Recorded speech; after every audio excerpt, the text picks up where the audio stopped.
On today's episode, you better believe we're looking both ways before we cross the street. Now grab your tickets because we're getting to the theater.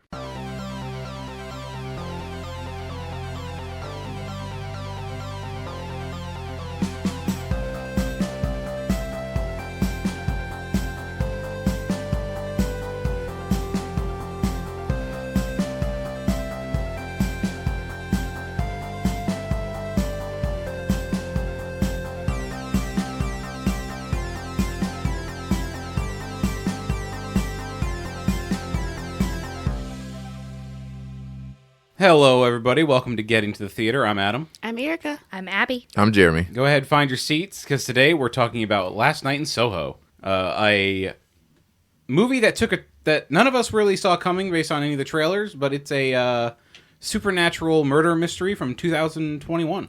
I didn't watch any of the trailers or read any summaries or blurbs or anything like that. Smart man. Yeah. This was not my first time seeing this movie, but I also went in pretty much blind my first time watching it. We watched the trailer like a few years ago and we were like, oh, we want to see that movie. And then we never did. And then we were like, Adam picked it for the show.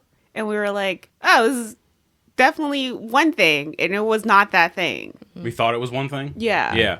Actually, a bit of a sneak behind the curtain. This was one of the suggestions I made for our very first episode.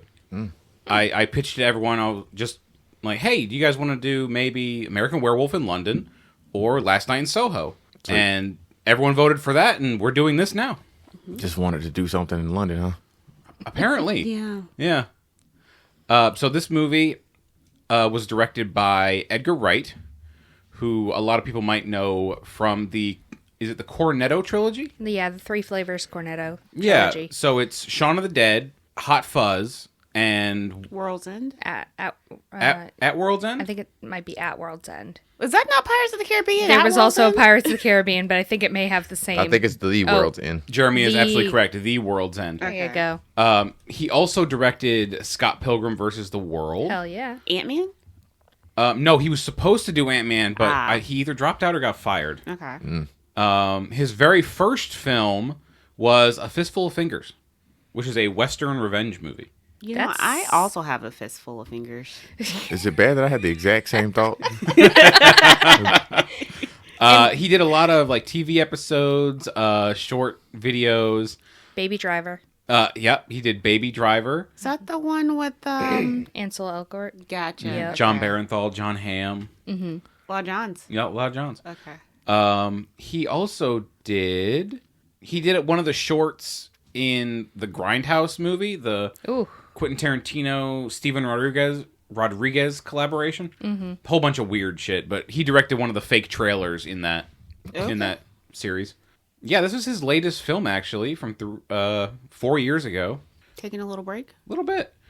And since I picked it, I'll give a little summary. It was a young girl moves from the country, the English countryside. She moves to London to go to fashion school. And she starts having these crazy dreams in her new flat that she's another woman in the 60s. And then some spooky shit starts to happen to her. Mm-hmm. And now she's kind of haunted by these dreams, which started out as fun little roms. Yeah. As another person. So this movie stars a, what would we say, 21-year-old? Yeah, she's 20. Thomasin McKenzie, sorry. Thomasin. I think she's from New Zealand. Yes. Putting on a very squeaky English accent in this movie. She sounds like a little mouse. Mm-hmm. She reminds me of Bianca from The Rescuers. Oh, a little bit. Bianca was voiced by was it Zsa Zsa Gabor? Hell if I know. Couldn't tell you. But she's our main character playing Eloise Turner, or Ellie, and she wants to be a fashion designer. I'm gonna be real with y'all. I did not like her. Oh. Was not a fan. Shaking my head. And she kept pissing me off. She was just too small country girl. Little country mouse. For for Erica's taste. Yeah. Y'all are mixed up today. We're mixed up every time. We are recording way earlier than we normally do. I don't wake up for another hour. I liked her performance in this movie, what she was given to work with, but I feel like she was a little too spent a little too much time screaming and running. Very timid. Yeah, but that seems like a directorial choice. Yeah, nothing against her. Yeah. I do think, like, if this is not her, because I know she's been in a couple of other movies. She was in Jojo Rabbit. She was in The Hobbit, The Battle of the Five Armies. But I wasn't really paying attention to what her voice sounded like in those movies. And it's been a while since I've seen them. So if she changed her voice for this, she made a character choice and she stuck with it the whole movie. I think it served her well. Well, it helps because her real accent, I imagine, is New Zealand. Adam only has one New Zealand accent, and it's Rhys Darby's. I love Rice Darby's. To be fair, I feel like if most people saw what she was seeing, they probably would have been running and screaming as well. Yeah. Yeah, but it's more like you know this stuff's not like gonna hurt you. I don't know. Because you can see ghosts. Like, let's get that out of the way right now. This girl can see ghosts. We see that as soon as we meet her. Well, I don't know. They were grabbing her. Should we talk about what the intro to the movie is like before we get into that? Her dancing in her paper dress. It reminds me of the opening of Adventures in Babysitting. I can't remember what song was playing at the opening. Me neither. But Also, it was a 60s song. All the music in this is old 60s. But at the very beginning, before we even get to that, it says for Diana. This movie was dedicated to Diana Rigg, who plays Mrs. Collins. This was her last movie. She died before it came out. Yeah. Right. James Bond fans will know her as the one Bond girl that married James Bond in 1969's On Her Majesty's Secret Service. Mm-hmm. And Game of Thrones fans will know her as Olenna Tyrell. Tell Cersei it was me. Yeah, we were watching the movie and both of us were like, this lady looks so familiar. And we can't place her. And once the movie ended, we looked it up and we were like, oh, shit. Yeah. I have seen none of this stuff. You're not You missing have much. to have seen at least one movie she's been in a lot of shit. I have not seen Game of Thrones. I haven't seen that movie y'all mentioned. I ain't seen either of the movies she name dropped earlier. I'm just lost out here. Part of the reason why I wanted Jeremy on here. Yeah. Most movies would be new to him. It's very clear from the opening. She's got even the style of dress, which is made completely out of newspaper, like someone, and that's typical for clothing designers to make like a paper or a mock-up of a dress first before you make the actual thing. So I'm not super surprised, especially if her family doesn't have a lot of money. And spoiler, this paper dress looks nicer than anything else she makes in this entire movie. Oh my god! I disagree. I mean, it's gorgeous. It's very like 60s gown versus I think some of the other dresses she makes are more like 60s party dresses. And I think they're absolutely hideous. Like, but I think this paper one looks nice. I think the original mock-up for the dress was fine.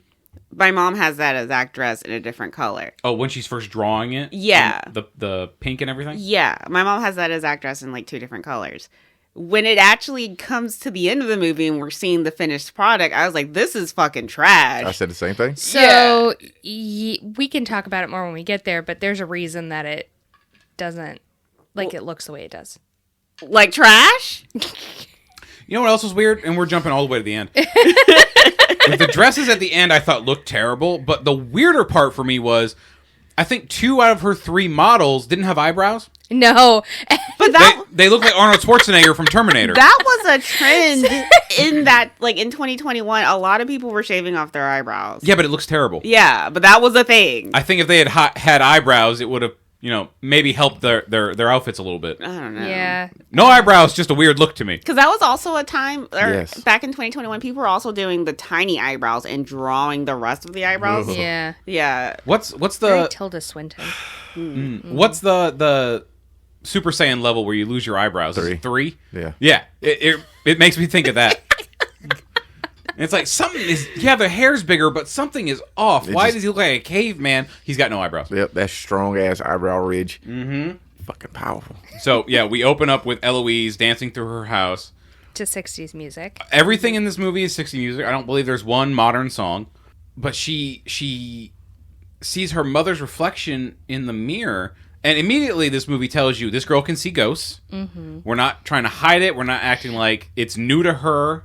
Yeah, we don't know when we first see this spirit, right? That it's her mom. Yeah, because she sees her it doesn't immediately tell. Sorry. She sees her in the mirror, and she's like, it's good news, isn't it? Because the post just arrived. Yeah, and then I think her grandmother calls her, and she like turns away, and the mom's like not there. Yeah, because it shows her walk through the room. You can see the mirror, and she passes by it, and when she passes by it, then the mother shows up in the mirror. Right. And then, same thing, I think, like Eric just said, when she goes to leave the room, the mother's there, she passes the mirror, and she's gone. And she goes downstairs, and her gran has this letter from the school. LAU? Sure. I think. London Art University or something I thought it was UAL. Okay, that, UAL. I'll trust Jeremy on that. With my dyslexia, I'm probably wrong. But she opens it up, and she got into the school, so she's moving to London. Super excited. Grandma is not so excited about it. No. Because, as we'll learn, London had a big effect on Ellie's mom, and her grandma is afraid it could do the same thing to Ellie. And it did. Because she says, like, it's a big, scary city. Your mom and I went there when she was young, and we went to these shops, and the girls would show us these clothes, and they were all really expensive, but they didn't know we could make them ourselves. Right. And Ellie's like, well, you can come visit me sometime, and we'll go to some of those really nice restaurants that you and Mom went to. She goes, oh, we couldn't eat there. We just stood outside and took pictures. We went and got some, oh, God, it's some, I imagine like a fast food chain, she says. Something I've never heard of before. Nando's. No. I think it starts with a W. And, she's trying to... Grandma is trying to give Ellie a picture of... her mom. Her mom and her gran from when her gran still had color in her hair. That's how old the photograph is. Nan looks like she's 2 seconds from decaying. Dang. Like... Oh, gosh. Skeleton. She's old. Yeah. She had a look on her face the entire time like she'd seen death. Like her eyes were open as wide as they could be in every shot she was in. Like death was coming for her. Fair. She was running away. Yeah. Well, I mean, she was worried about her grandchild. She was She's very watching worried. the exact... And for, her mom to have gone to fashion school, now her granddaughter's going to fashion school. It didn't work out for her. It's just like... Yes. But also, I think... She's watching history repeat herself. Yes. But I feel like Gran really should have gotten Ellie on some medication from the get-go. Yeah, they do make a reference during this part about Ellie being able to see things. Yeah. So, like, Gran knows. And I'm like, okay... And I think she even says, "Have you seen her?" Yeah, she asked if you've seen your mom, and she goes, "I hadn't seen her in ages." And in the shot when she asked her that, I believe it's actually framed up. The mirror is actually right over Ellie's shoulder, and Ellie kind of turns her head toward the mirror, which her mom's not in it at this point. Right. She's just trying to comfort her gran. So she has a history of being able to see things that aren't there. Yeah. In theory. But I like that. We get that out of the way right at the jump. Mm-hmm. Yeah. We don't waste time on it. I think before we even meet Gran is when we see the mom. I think we mentioned that earlier. So it's just boom. Yeah, this girl can see ghosts, or what we're told are ghosts. Presumably are ghosts, yeah. Right. And she's leaving, and she's packing up a whole bunch of records in the suitcase. And her grandma says something about, do you have room for socks? And she just literally takes her entire sock drawer, dumps it in her suitcase. And she refused to take the photograph of Mom and Gran. But as she's getting in the cab, Grandma's, kind of... throws it at her, basically. Yeah, he's like, look, now that we're outside, you have to take this. Yeah. Here you go. She gets in the cab, she gets on the train, goes to London. And she gets into a cab at the London station... And we meet the creepiest fucking cab driver you could ever imagine. Curvy motherfucker. Because this guy, much, much, much older guy. But he says something about, well, what are you here for? And she goes, well, I'm going to fashion school. I want to be a fashion designer.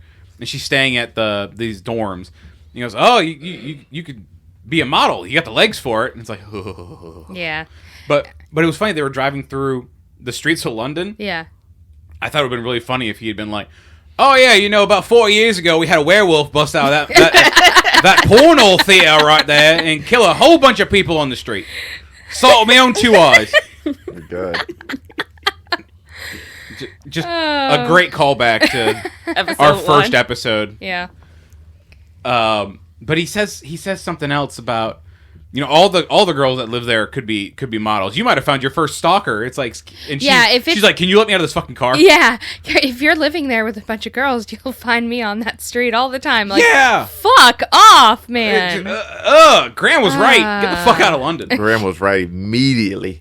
Yeah. The first person you have a human interaction with is just such a fucking creep. Yeah. And so she does ask to get out of the cab. Oh, she demands. Yeah. And Stop he's the like, car. no, We'll go to the shop we're anyway. we're not there. And she's like, I gotta go to the shops anyway. Yeah, she's hiding from him, and he's outside waiting. Yeah. She buys herself a soda. He disappears, and she makes it to her dorm. And this is where we meet for the first time good guy John. John's the best guy. Nice guy, John. This guy's got a baby face. Yeah, He looks like too a young. child. Well, I will say so does Ellie. They both look like children. They're so young looking. Well, Yeah. they are Yeah. basically children. I think she's 20, so she's a child there. Compared to us, yeah. Yeah, well, just in general, I don't consider you a full adult till you're like 25. Like, if we're being honest. Yeah. Hey, you paying taxes. Yeah. There you go. So John's just chilling out front of the dorm, just noshing on an apple. If this was any kind of other movie, he'd be eating like an asshole. He'd be talking with a mouthful of food, like the character from Hoodlum. Well, I think the fact that he's standing out there eating the apple is to give an idea that maybe he is creepy, because she just had that creepy experience with that taxi driver. Yeah. And he's out there in the dark and he's like chewing the apple and he's like, do you need any help? And she was like, no. And he's like, are you sure? Because you look like you need help. And he goes, or she's like, no, I don't need help. Yeah, because she's struggling to get her bag up the stairs. Yeah. Yeah. So it's Struggling like, hard. it's still. It's full of all those damn records and socks. Yeah. She can't fucking pack. Also, like, usually outside in art school, I don't want to make any stereotypes here, but usually you see art students standing outside smoking a cigarette. Mm-hmm. So the fact that he's eating an apple, which is like for some reason feels like the most wholesome food.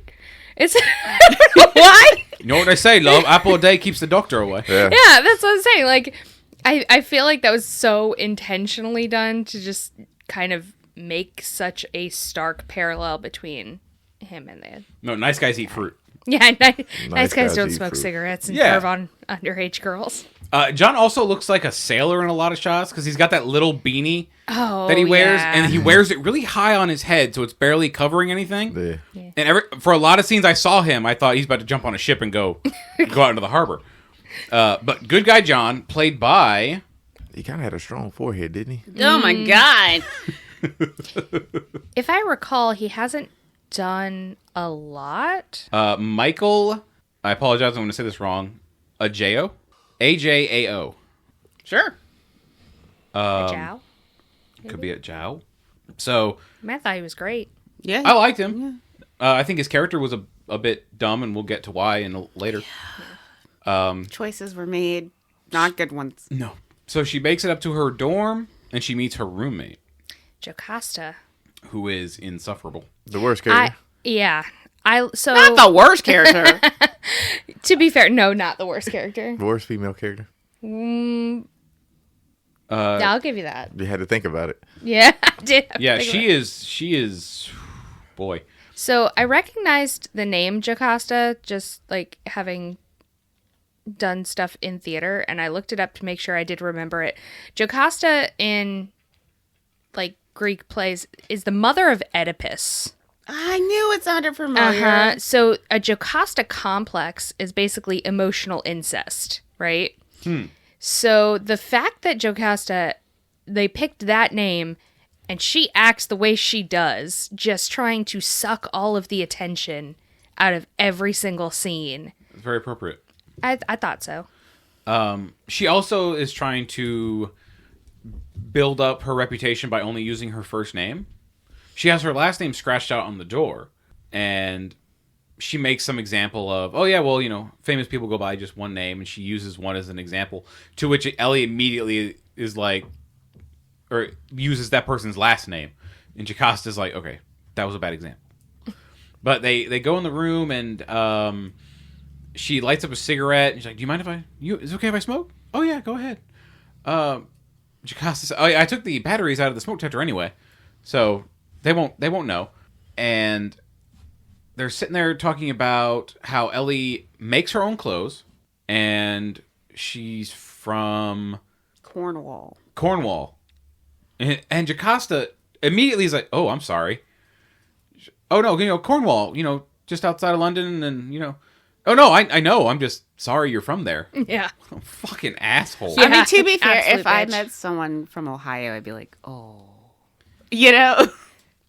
You don't know their feelings This on their explains hometown why or you home don't state. think Jocasta is the worst character in this. Yeah. The first thing you do for somebody is not to insult where they come from. You don't want to do that. Right, especially when you're going to have to be living in a small room with them. Yeah. Yeah.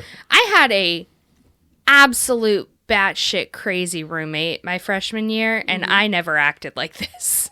Like, You're not a Jocasta. yeah.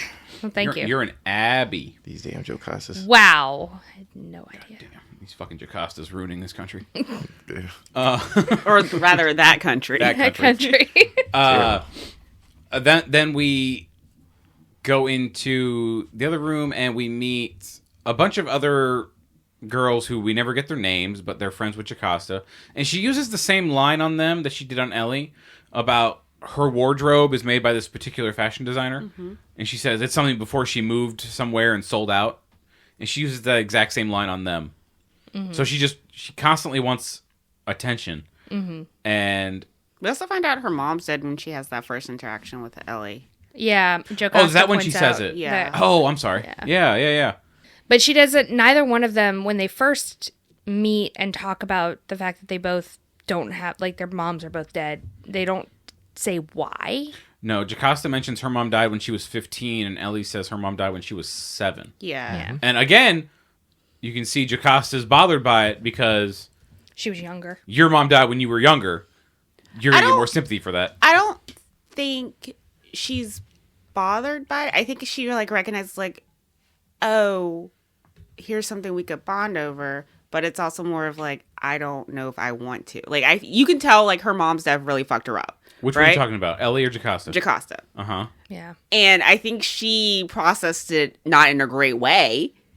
And I think that kind of plays into how she interacts with other people and why she strives for the attention that she does. I think in that moment, it was more just, oh, well, your thing's more sad than mine. I don't like that. Because everything else about her is she's trying to get attention. She doesn't have any It's redeeming possible. qualities. She doesn't. I feel like She's not as bad as y'all make her out to be, though. Like, she is a bully, but she's not terrible to Ellie. well, she Like, is. She But is. also at the same time, we know you are pro-bully. I'm not pro-bully. Like, okay, I don't know. I don't see her, like, I'm sympathetic to her in the sense of I can recognize she has issues, but she's not, like, she invites Ellie out. She is mean by talking about her behind her back, but she, like, did, like, one terrible thing, but also Ellie did almost kill her. Yeah, but that That- doesn't that happen hasn't until way happened later. yet. Yeah. That's the last interaction they have. yeah. Yeah, but And then we Ellie, don't like, see her again Ellie till the literally end of moves it. out 2 days later.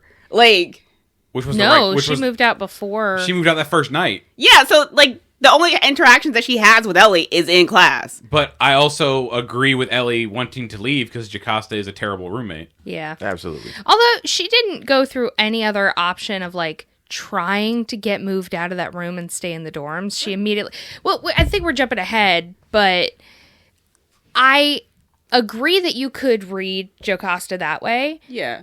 But I really think she was just written as like a one-dimensional character. Yeah. Like there was no. It would have been great to see her come back around in a different way than we do at the end, but. I think the actress gave more to the character than what is there. The actress did fine. Yeah. Yeah. Like, no complaint on the actress she was who is I think that's one so- of the reasons why I like her so much is because the actress took this one-dimensional character and made her like it's not that I find her sympathetic, but I do like her because she's not like she had nothing to work with, and she gave something. She didn't do much but smoke, drink, and bully, honestly. Sonove Carlson is her name.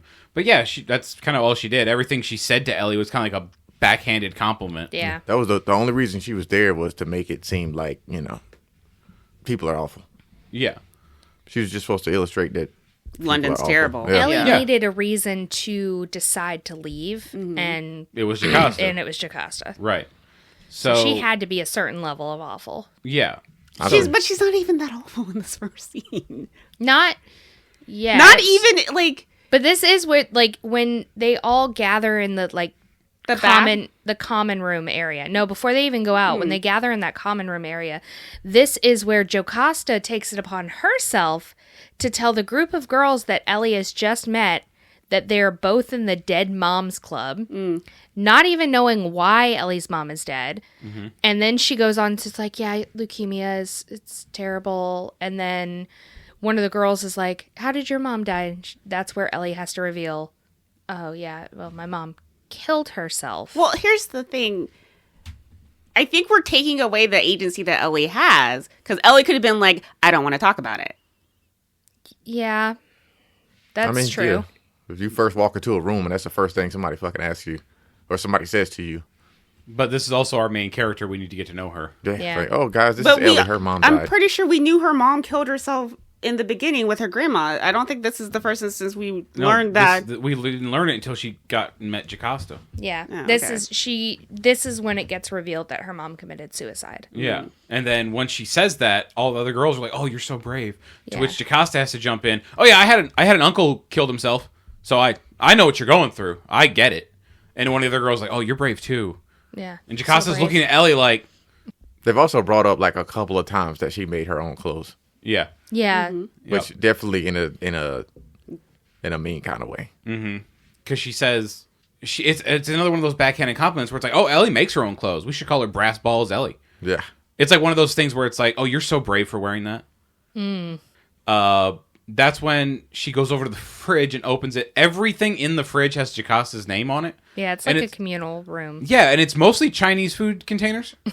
So it's like she's getting all this food and never fucking eating it. And it's their first day. Yeah. Well, yeah, but we don't know how long she's been there. That's true. That's true. We don't know how long she's... Yeah. It might not be her first. Yeah. Yeah. Well, no, because she does say she's rebranding herself, which I feel like Ellie has also done because she was testing out different names for her designs in the beginning, like Eloise Turner, L.E.T., like that kind of stuff. I feel like the desire to rebrand yourself when you go to school is really common. Her name would have definitely been I feel like it would have been a good unique name though. Like she definitely could have just dropped the last name. They'd have been like, "Oh yeah, that's a Jocasta piece." And everybody would have everybody would have immediately known. Right. Because she mentions that she's never met a Jocasta before. Yeah. But Jocasta tells you, write your name on everything that's yours. She writes your name on the Coke can, and then they go out. Oh no, she takes a bottle of Jägermeister out of the fridge, and they do shots of Jaeger. Then they go out. I will say that was kind of helpful, telling her to write her name on all of her shit. Yeah. They go out, They go out. get the Jaeger, they take the shots. Ugh, what a way to start drinking. That's terrible. I've done Jaeger once, and it was absolutely awful. It can be fine in a good cocktail when it's treated right. When you're 20 or 19, 21? you're drinking fucking anything. That's Drinking and fucking anything. Yeah. Oh. So they're at this bar, the Toucan. She sees John there, and She sees John at the bar? Yeah, Yeah. John's in that group that's out with them. John, not Oh, Dominique. okay.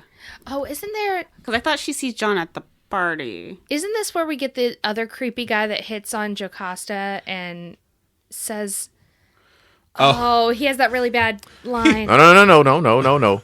Yeah. He hit on Jocasta with that horrible fucking line. I don't remember what it was. excuse me, miss, my dick died. Can I bury it in your ass? That was it. That was it. But the way she reacted to it, I thought it was like a guy they knew. Yeah. Because when Ellie walks away, he's like, "Oh, come on, play along," and they're all laughing. Hold on. It's because Jocasta told him, "Hey, why don't you try that line on Ellie?" Oh, that is why she walks away. Yeah, she looks like she'd fucking hook up with whoever if you got a few drinks in her. Yeah, And she I'm get just wild like, with a few drinks. goddamn. So now you calling me a slut? Yeah, now you call me easy. Yeah. But she wanders off and she wanders downstairs to the lower bar, and Ellie sets her drink down and walks into the bathroom. I was like, ma'am, no. I don't think she has no. the intention or the intention of coming to drink that drink again. No. But my first thought was just like, you don't leave a drink unattended at a bar. No. But she also, this is where we also see her see another apparition. Oh, Because yeah, when she walks down, she can see in the glass there's like a man in a suit. But when she turns around, there's no one standing in that spot. And she's in the bathroom and she sees that the bar has a looking for a new hire sign, and the girls come in, Jocasta and the others, and this is where they're just talking shit about Ellie. Yeah, Ellie pulls her feet up so that they can't see there's anyone in the bathroom. Yeah, And they are absolutely destroying her. while they're doing coke in the bathroom, which is where you do Goddamn. coke. But just talking all kinds of shit about her. Her clothes, the fact that her the mom's suicide thing, and Jocasta says, "Oh, she just said that to get attention." Goddamn. And when they leave, Ellie sees John leaving with the friends. She sees Jocasta and the other girls leave, and she notices a bunch of like flyers on a phone booth, and one of them is like "Blondes are more fun" or some shit like that. But as she's looking at this phone booth, she sees through it a man walking out of the bar. That guy.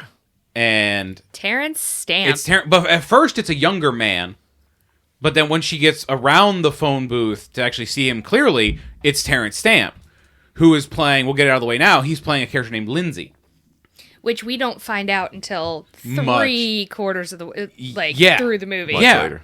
But he's playing Lindsay, and he's got like these ice blue eyes, this character. Yeah. And he does not know how to fucking talk to people because everything he says is cryptic and creepy. And what word did you use the other day to describe it? Not menacing. You use a specific word, and it was perfectly described how Lindsay talks to people. He just can't. Hello, how are you? Yeah, no. He's like, oh yeah, all the good ones end up on the slab. And it's like, run, get the fuck away from this guy. But he doesn't talk to her in this scene. She just sees him across the street. Yep. And He smiles at her. Terrence Stamp is an amazing. Well, I believe was. I think he passed away now. I think Terrence Stamp's still alive. Is he really? I believe so. Good for him. As soon as But I he saw plays- this man's... An amazing, sophisticated villain. And Terrence Stamp in this movie, as we learn, not even a villain. No. He just doesn't know how to fucking talk to people. Honestly, just annoying. I think it was such a good idea for them to cast him in this role because they want you to think he's a bad guy Yeah, they for want you to think he's 3/4 of the menacing. movie. Yeah, He's a great red herring. He played Zod. he did. Yep. Yeah. In Spider-Man. In Superman 1 and 2. Yeah. He was also in Priscilla, Queen of the Desert, which is an underrated movie that more people should watch. I've never seen it. The man's is always a villain every time I see him. Yeah, this was Just about. he's got Except when he's a drag queen. 96 credits on IMDb. Yeah. Well, he is like 96, so. Hold on, I'm trying to find if he's still alive, which I'm pretty sure he is. He was a great red herring though. Like, hey, they got you. Oh, yeah. No, I liked Terrence Stamp in this movie. I think I recognized him maybe about like halfway that he wasn't the villain because I was like, he looks nothing like who I think is the villain. Right. Very much still alive at 86. Oh, okay. So Good for him. Yeah, so he's playing Lindsay. We see him a couple times actually before he even has a word of dialogue. Mm-hmm. There's I think 1 or 2 more scenes where we just see him Just creeping. Yeah. creeping. That's people do in London apparently. Always dressed really nicely in this movie. Well, He has a nice, not pea coat, but he has a nice overcoat. Always wears a nice people suit. Like to dress up when they go out.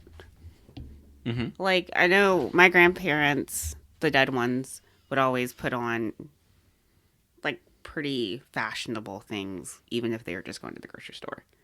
Just 'cause, Okay. yeah. Everybody wears pajamas now. I wear basketball shorts to work. Mm-hmm.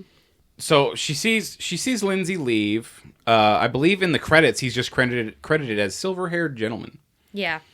And when she's back at her dorm room, She's got her headphones on, and the door just flies the fuck open, and Jocasta comes in and starts having sex with a guy. Yeah, she left the bar crawl early, went back to her dorm and went to bed, put her headphones on and everything.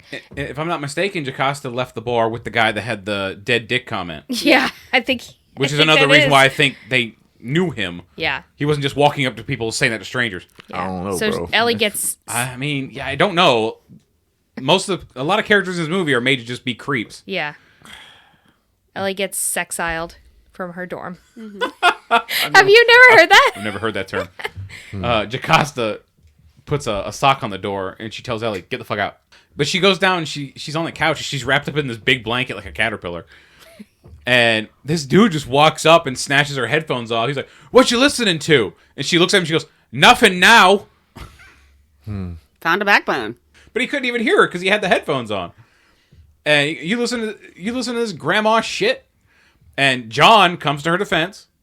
John. And he says something about how, aren't you the guy that put on that techno shit? At the Toucan. At the Toucan. And John asks her what her name is. Ellie goes, oh shit, this is your drink. I grabbed it out of the fridge. And she tells him he can keep that Coke. Yeah, because he's already opened it and started drinking it. Mm-hmm. Yeah. Hadn't she already opened it? Or was it closed? It was closed. Okay. It was closed. So that's how they actually get to meet each other. She falls asleep on this couch. Which is a terrible idea.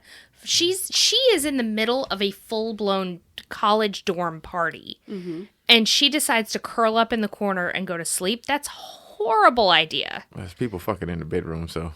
Yeah, but... I mean, if she was drinking and passed out drunk, people would be drawing on her and shit. Yeah. People would be stealing her shoes. She's apparently a really hard sleeper if she sleeps through the party and through pretty late into the morning.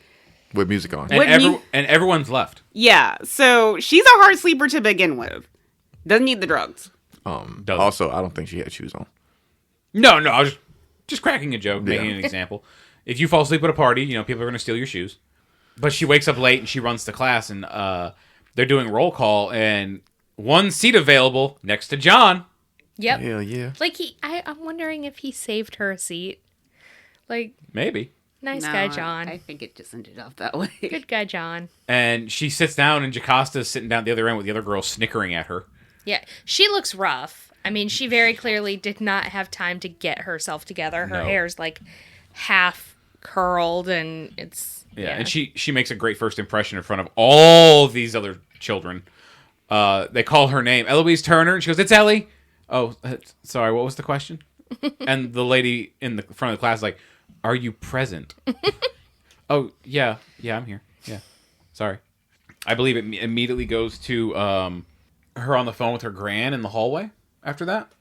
Yeah, she's calling her grandmother, and she's telling her how wonderful everything is and how much she likes her roommate. Mm-hmm. And at the same time, she's standing next to a like a corkboard almost with a bunch of flyers on it.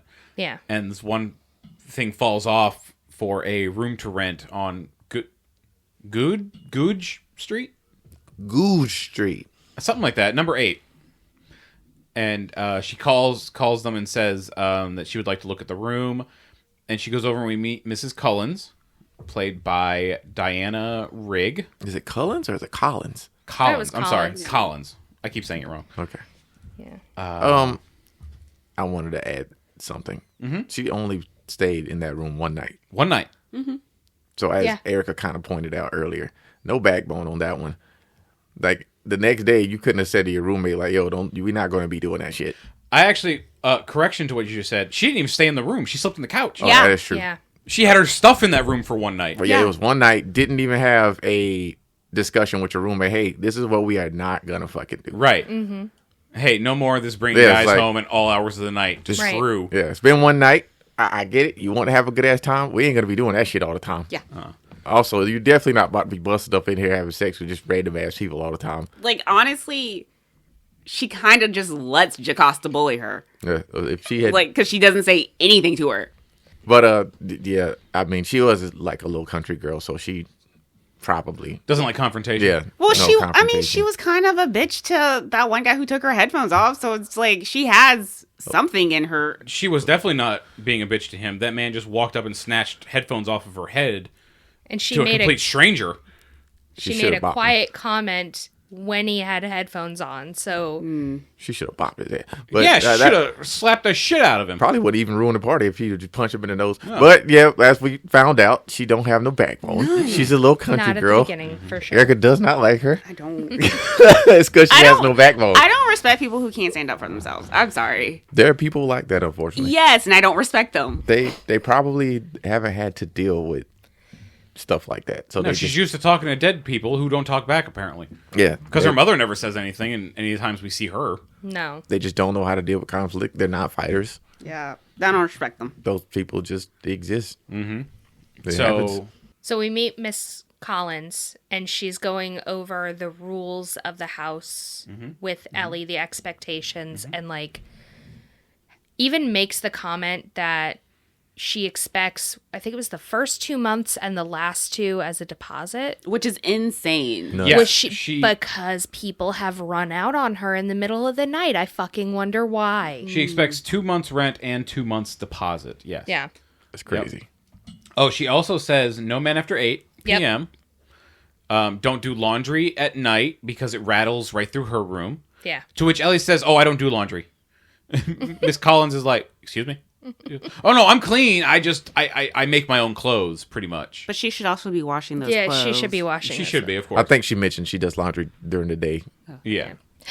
And then this one stood out to me. She like shows Ellie the room, and she says, "In the summer, you'll need to open the vents or something like that, because the smells rise up."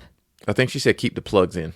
Keep Yep, the plugs keep the in. That was plugs it. Because the smells rise up, and I went red flag, red flag. What smells from Well, where? She also mentions, do you like garlic? Because there's an Italian restaurant next door, and after a while, it's the only thing you're gonna be able to smell. I think French it's the bistro. French bistro. French bistro. Because we get the lights on the walls. That's from the French bistro. The blue, The white blue and and red red. flashing Yeah. lights.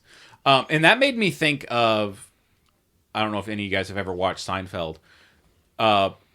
There's an episode of Seinfeld where outside of Kramer's apartment, there's a Kenny Rogers Roasters sign that gets put up. And it drives him insane.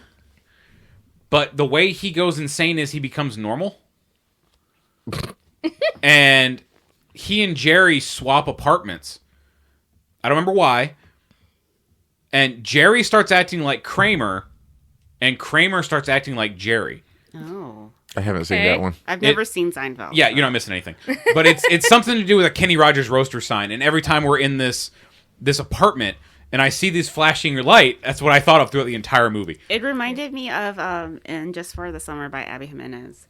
Outside of the guy's apartment is this giant Toilet King billboard of this man plunging a toilet. This room sucks. I just wanted to. Yeah, this room and this whole living situation sucks. I thought that as soon as the woman was done explaining all the shit, I was just like, I'd have turned around and left. But also, it's like, thank God that Ellie doesn't have epilepsy. Otherwise, this would have sent her into an epileptic episode hard. It's Should've been not gone. flashing. I think it's important to say it's not flashing. It's not strobing. No. It's just like you get blue light, Blinking, yeah. white light, red light, blue light, white light, red, because it's flashing the colors of the French flag. So it's quick, but it's not a strobe light. Yeah. It didn't give her epilepsy, but No. something It- something else happened that It was worse. triggered some schizophrenia. I'm not gonna lie. She got worse. And the landline also, she says that the landline only makes emergency calls, Yep. which, Thank God. yeah, at least Thank the God. landline does something. I'm still worried about the smells. Piece of shit. Well, man. I was That thinking, I was got thinking me. like the smells. I was like, oh, it's old people house smells. You know, The smells rise up. of old people house smells. I've never been to England. Certainly never been to London. I've been to London. But I know I've heard English people talk about things like, before you take a shower, you have to flip a certain switch to get hot water. In Ireland, they were we had a hot water heater, and you literally had to turn it on for 30 minutes before you could get the hot water. which sucked. Yeah. So As someone who is notoriously cold, Erica, I don't know how you made it through. When I tell you, like, we had to have like a special card for the electricity. So you paid the card, you put the card in the slot, and then that's how much like it like went that way. And then that you could like water heat would take it on the electricity. The electricity would take on the heat, or the money, the heat. So like we were just shivering with cold water. It was an experience. it was a good 6 months. It was an experience. So with that playing into, my lack of knowledge of how English plumbing works, I just assumed the plug thing was old building. Sewer smells are going to seep up through in the summer when it gets hot. Plug the drains. I didn't think anything of it when I first heard it. Also, to say, I don't think they have air conditioning usually in London. Okay. Yeah. I thought she meant Glade plugins. I have no idea. Really? I had absolutely no idea what she meant, A but lot I'm of just Glade thinking. love. Here's an Airwick. Yeah, it's like fucking keep the plugs in. Like, oh yeah, plug in the air fresheners because it smells bad. Yeah, that's what she's talking about. I could see it being the plugs in the sink and the tub and all that because the smells rise up. But still, like, That makes just more sense. hearing about smells in the summer, like, But oh also, yeah, the house mysteriously starts to stink in the summer. I'm like, what do you have in your walls? What is in your walls? Rizzo the rat. But also, like, how... Well, I guess we'll come back to it. She has vermin. Lots of vermin. Lots of vermin. I know all about the Black Plague. Those damn rats. Yeah. So Ellie loves the room. She's like, yeah, I'll take it. It's great. Also, all that money she was just randomly spending in this movie. It was Couldn't not buy great. some blackout curtains. Oh, for the sign. Yeah. I think she liked it. Like it did add kind of a it's like how, a lot of people have rope lights or whatever in their room now. Like it's okay. very popular. So I think it's it added to the fantasy, and it was her first time living alone. Like you kind of have those rose-colored glasses, like, oh, so independent. Okay. It was helping her trip. Like, we don't have Yeah. color like this out in the country. We have colors like damp Yeah. Damp and and wet. beige. Lots of browns. Yeah. greens. What's this red and blue? But she goes to sleep that night, and they do this really cool transition into her dream. She puts on a record, she lays in bed, and she pulls the sheet over herself, and it does this really cool thing where you're looking at Ellie laying horizontal on the bed, and as the sheet comes up over her, the camera starts pulling away like it's in a tunnel, and the whole tunnel is the sheet. Yep. And it's this long shot, and it's really cool, and then, boom, she's standing in an alleyway. I'm not gonna lie, it confused me. Because I was like, how? It was trippy. Yeah, I was like, how'd she get here? And it pulled... And I thought I missed something. Not a thing. Yeah, I was like, what? But the camera pans around her, and she walks out of this alley into the street, and everything is 1960s. All the cars, all the buildings. There's a big fucking Billboard or not marquee. Thank you for trying to help. I tried. I was struggling. There's a big marquee for Sean Connery's Thunderball, which I believe was his third or fourth James Bond film. And she walks into the building, and like there's a code attendant who says, "Ma'am, I'll take your cloak." That is Oliver Phelps, by the way. The Weasley twins. They are in this movie Yeah. because they do a really cool shot here where Ellie is standing in the foreground, and you can see the mirror behind her. And as he walks in front of her, blocking everything, when he gets around her, suddenly in the mirror, there's a blonde woman in a pink dress. Anya Taylor-Joy. Welcome to the movie. Yeah. And you can see that he takes Ellie's hoodie, and in the mirror, you can see him taking her cloak. And they did this practically. Yeah. The actual twins, what's the other twin's name? James? James. So let's say James is with Ellie and Oliver is with Anya. Who is playing Sandy. Sandy, yeah. And they're just trying to match each other's movements of taking off the coat, throwing it over their arm, and walking away. But it's really cool the way it was done, because the girls turn and look at each other. They walk up to the mirror and they both like check their makeup. And now we're basically in Sandy's POV, and everything we see of Ellie, for the most part in this scene, is she is now in all the reflections. Right. Which I thought was a really cool way to do that. The cinematography in this movie is amazing, and the use of practical effects. I always appreciate a good practical effect. Yeah, the only thing is when they do use CGI in this movie, it looks bad.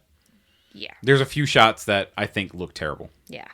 But Sandy walks into this club, and there's a woman singing who is actually a real singer, Celia Black. She's being played by Beth Singh. Cilla Black. Yeah. Cilla Black was a real person in the 60s. But the actress playing her, Beth Singh, I think is how to pronounce her name, they got that spot on. Looks just like the woman. Yeah. And she walks up to the bartender and she says she wants to talk to the manager. Mm-hmm. Doesn't want a drink. Doesn't want a drink. Specifically turns down a drink. And he tells her to go talk to Jack, who is played by Matt Smith. And he also looks like he doesn't have much eyebrows. Yeah. The He bartender's... Yeah. Oh, yeah. Matt Smith has a really strong brow. Yeah, that's line. what I said Yeah. immediately when I saw him. I was like, who is this caveman? But the weird thing is, like, when he first started as Doctor Who back in 2011, his first season and a half, his eyebrows looked, Normal? I guess you would say, normal. He is the youngest Doctor ever to play the Doctor. Yeah, he was like 27 when he got Doctor Who. Yeah, so that's probably why his frontal lobe just developed. Oh, Wow. okay. I don't think that has anything to do with his Jesus. fucking eyebrows. That's not how that works. Once his character goes through a major shift on that show, and like you can tell visually because his whole wardrobe changes. But at that same point, for whatever reason, Matt Smith's eyebrows almost disappeared, and for the remainder of his career now, he's had almost non-existent eyebrows. I think it has to do with the roles he's taking on, because I mean, you could be filming multiple things at a time sometimes. Yeah, you absolutely could. Yeah. What I like about Matt Smith is my introduction to him was playing one of the goodest good guys there are, the Doctor, on Doctor Who. And most films I've seen him in since then, he's played a complete piece of shit. Terrible Right. guy. He plays villains, which I love. Not to make this a Doctor Who podcast, but I do think that he brought a lot of anger to the Doctor too. I would argue he is the angriest Doctor. It's quite possible. He's the most angry, and Peter Capaldi is the most bitter because he's Scottish. I've never seen that show at all. It's good. It's a good show. Yeah. The bartender points out that Jack manages a lot of the girls.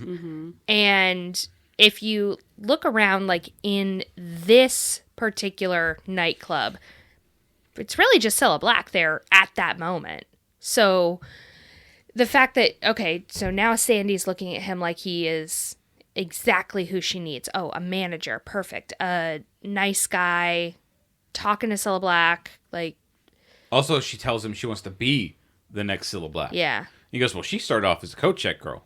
Yeah. You know, everyone's got to start somewhere. What are you willing to do? But he asked her if she wants a drink, and now she says yes. A Vesper? Vesper. Yeah. Yeah. Which is kind of a James Bond callback, I guess is the right word.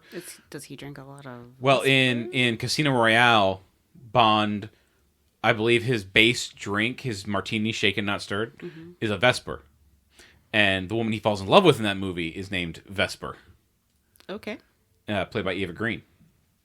And that character is a big through point for all 5 of his films. But there's that creepy guy that walked up to Sandy in the club.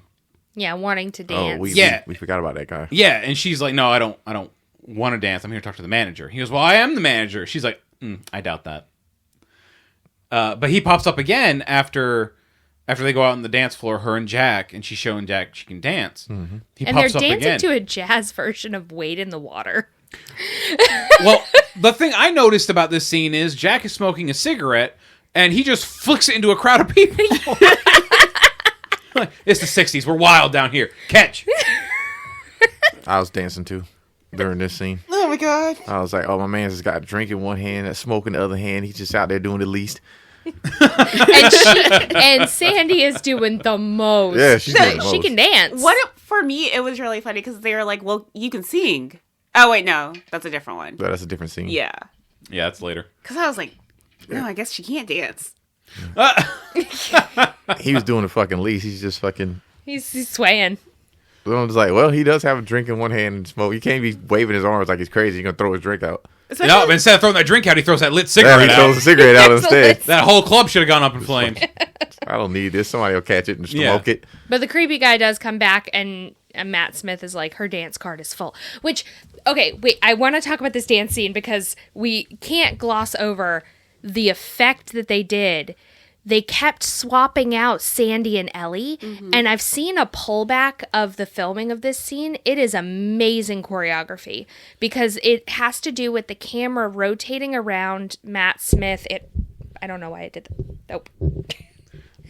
The camera's rotating around Matt Smith, and Abby is smacking her microphone. Didn't you say you got weren't so going to knock the excited. mic over today? And I've knocked it over 3 times so far. The camera is rotating around Matt Smith and Anya Taylor-Joy, and it keeps swapping Between Ellie Thomason in and out for Anya, and it is such good choreography. and it's done practically. Yes. Like Sandy will disappear out of frame, and then Ellie will pop back into frame. It's a continuous shot. It's done in one take. One takes. And The longer that take goes on, the more excited I am about it. That's the kind of stuff I liked in this movie. Yes. But it's also, like we mentioned a few minutes ago. Oh my What a god. fucking bum. Oh, excuse me. Picked But like up we all of mentioned a few minutes ago, as we're following Sandy, we keep seeing Ellie in all the mirrors, and she's just like kind of awestruck. Like, oh my God, the 60s were amazing. Because she mentioned earlier she wanted to live in the 60s in London. And she's looking at Sandy like, oh my God, she's so beautiful. And then it starts doing the dancing, the swapping out. And every time as soon as Ellie pops in, Ellie is always like, oh my God, is this really happening? Am I really experiencing this? Yeah. And when the creepy guy pops back up, like you said, her dance card is full. And Matt Smith takes her away with her drink, and God, the man says something about Calls her a slut or a whore or something like that. he says you can have the slut. And Jack is like, what'd you say about the lady? What was that? And just freaking hits him in the mouth. Yeah. And then he hits him again. Yeah. And they run off, and they run off into a phone booth, and they're making out in this phone booth, and it's again the mirror thing. In the actual moment, it's Sandy and Jack, but in the reflection, it's Ellie. And Jack, yeah. Ellie and Jack. And security guys are like picking this dude up off the floor, and they're pointing like, oh yeah, they ran over in that phone booth. So they run out into the street and jump into Jack's car. And he's like, well, let me take you home. Yeah, he's like, let me take you home. It's the least I can do. And she goes, what's the most? Or something like, let me give you a ride somewhere. It's the least I can do. And she says, what's the most? And he asks her for her address. And it's the apartment. This flat. is where Ellie realizes that she is living in the place where this woman used to live.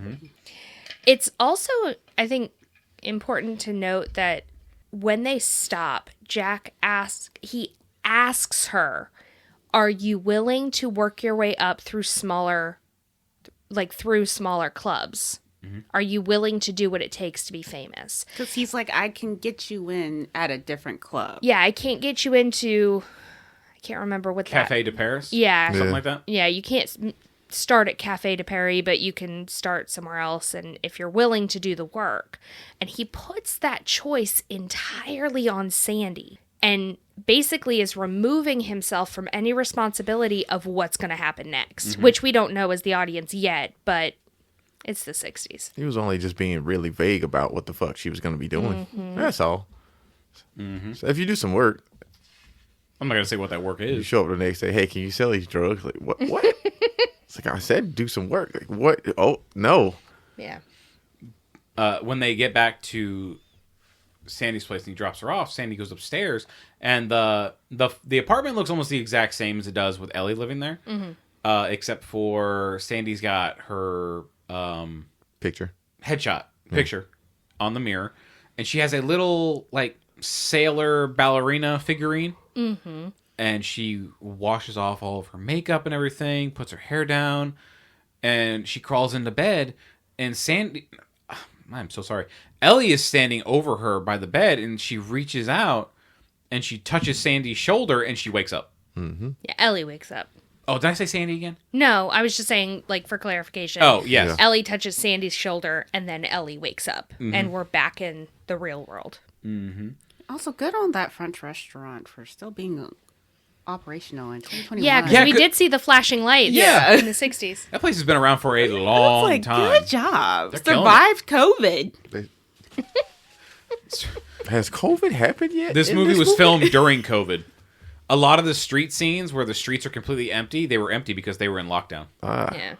Also, forgot to mention earlier, when we were talking about having not seen Thomas and Mackenzie in a lot of movies, she was actually supposed to be in the sequel to one of our previous movies, but dropped out to do this. Oh. She was supposed to be in Top Gun Maverick. Damn. Oh, Well, I that feel was like a she made a good strong choice. choice. I haven't seen Top Gun Maverick, but I'm going to say it was a better choice. Yeah, because Top Gun sucks. That first one was terrible. Damn. Corey liked it. Corey did like it. Corey enjoyed it. Corey's allowed to like a movie. Yeah. He defended One. that movie hard. He's allowed to like one movie. And he picked that If one? he disagrees, Corey, if you're listening, if you disagree with us again, we're going to have consequences. He defended it hard while He we were did. shitting He on it. did. Corey enjoyed that movie. He's a big fan of 80s movies. He did like most of our 80s movies, yeah. Yeah. We miss you, Corey. Corey's not dead. He's not. He's not. R.I.P. buddy. If he was, that would be really bad because Adam would have just threatened a dead man. Yeah. Can't get in trouble for that. Nah, Corey's a little bit. His schedule got shifted around, so he's a little busy. So Ellie goes to class, and now she is drawing her dream dress. Yeah, this is where we first, like, that first dream is where we find the pink. It's a very mod style, like, dress. It's one of those that's basically clings at the neck and nowhere else. Mm-hmm. Yeah. It is giving sack. Yeah. But in a No, is, pretty the way. one, It is. the one she giving did, lampshade. the one she designs at the end that was inspired by this dress. Yeah. That looks like a sack. She's trying, when she's sketching it, she is sketching it, first of all, on Sandy. Like, Yeah. the model she draws is Sandy. But she sketches it exactly as she sees it Can in I the say dream. this dress looked like a nightie to me? Yeah. Yeah. Yeah. Not to say it looks bad in any way. No, like it's a Anya very Taylor-Joy pretty dress. wears it well, Yeah. but it is the 60s. Yeah. Like, I'm pretty sure my mom has this dress in both blue and black. It's pretty. Did your mom go to a lot of like London it. nightclubs? No, but my mom does go to a lot of nightclubs, so. Pair it with some go-go boots. Yeah. Like, I am all about that dress. That's so 60s. I like it. Yeah, but the teacher also really likes Ellie's design. This teacher who we never get a name for. She's barely a character. And Bye. She's Bypasses really Joe Costa. supportive. she's very supportive. Very, because she's asking Ellie about, are you sure this is the material you want to go with? Because she has like a little mock-up made on a mannequin. And she goes, yeah, it really needs to be important that the model is wearing the dress. The dress isn't wearing her. And the teacher's like, yes. The teacher says, I hope everyone heard that. That's some profound shit. And who's got to put her 2 cents in? Jocasta. Jocasta. But Jocasta also was like, I heard something about the 60s. I don't fucking know. And she walks up and it was funny in this scene. Ellie looked like she worked for T-Mobile. Because she had that pink t-shirt on, like that polo shirt, and she had like the lanyard thing. So every time I saw her in the scene, I was like, is she working for T-Mobile now? Jake from State Farm? Jay from State Farm? Jake from State Farm. And she has a hickey on her neck. Yeah, Jocasta finds it. Immediately. And she's like, oh, what did you get into last night? Which makes me wonder, is Ellie not washing her face? Because how do you miss that? Well, It's on her neck. oh, when she wakes up. That's fair, yeah. When she got plenty of mirrors in her little apartment. Maybe she washed her face in the shower.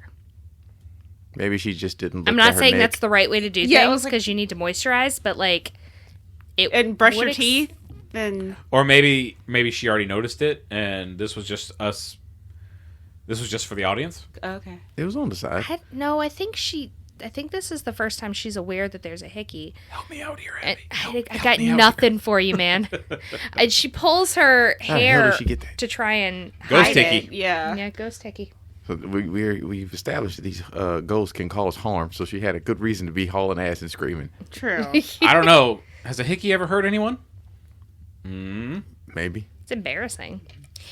Yeah, Jocasta's like, ooh, you should put some arnica on that, babes. And Yeah, she calls her babes. Yeah, lot. that's really a common.